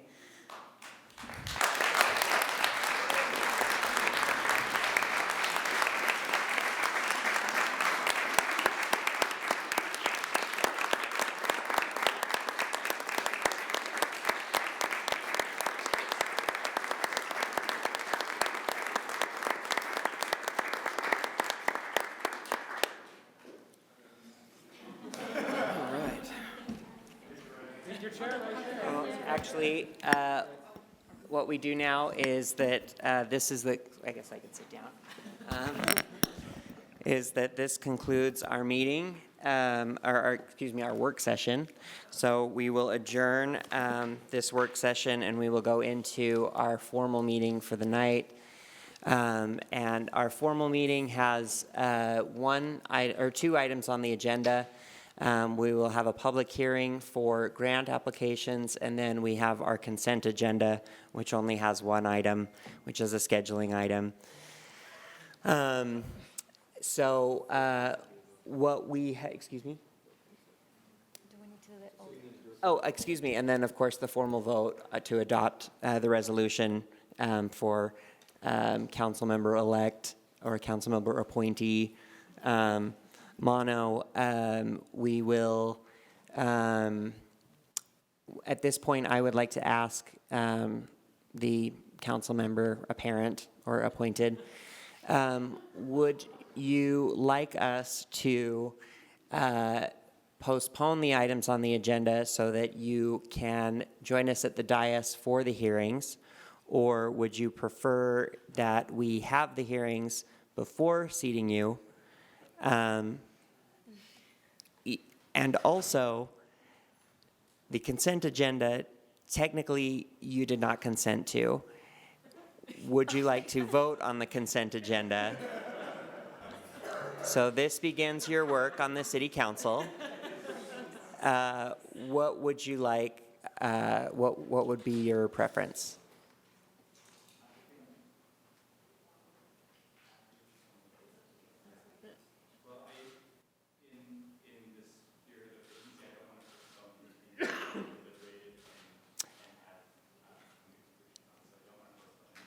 Okay. Would you like to be seated before we hear the public comment? We probably need. I mean, hey, I would prefer that too, but I would like him to say what he would like. If he wants to take a few minutes to, like, you know, to, yeah, find his, I'm sure that there's a lot of feelings happening.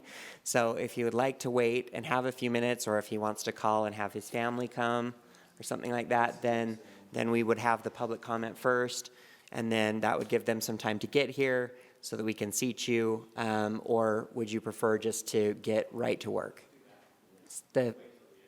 Wait till the end. Okay, well, you'll still be voting on the consent agenda, so don't worry, you won't be missing that exciting scheduling vote. Okay, so at this point, we are adjourned as our work council session. Do people need a break? I could use 5 minutes. No? Nobody? All right, no, it's fine. Well, let's go for it. Okay, we are adjourned from our work session. We will reconvene as the city council now.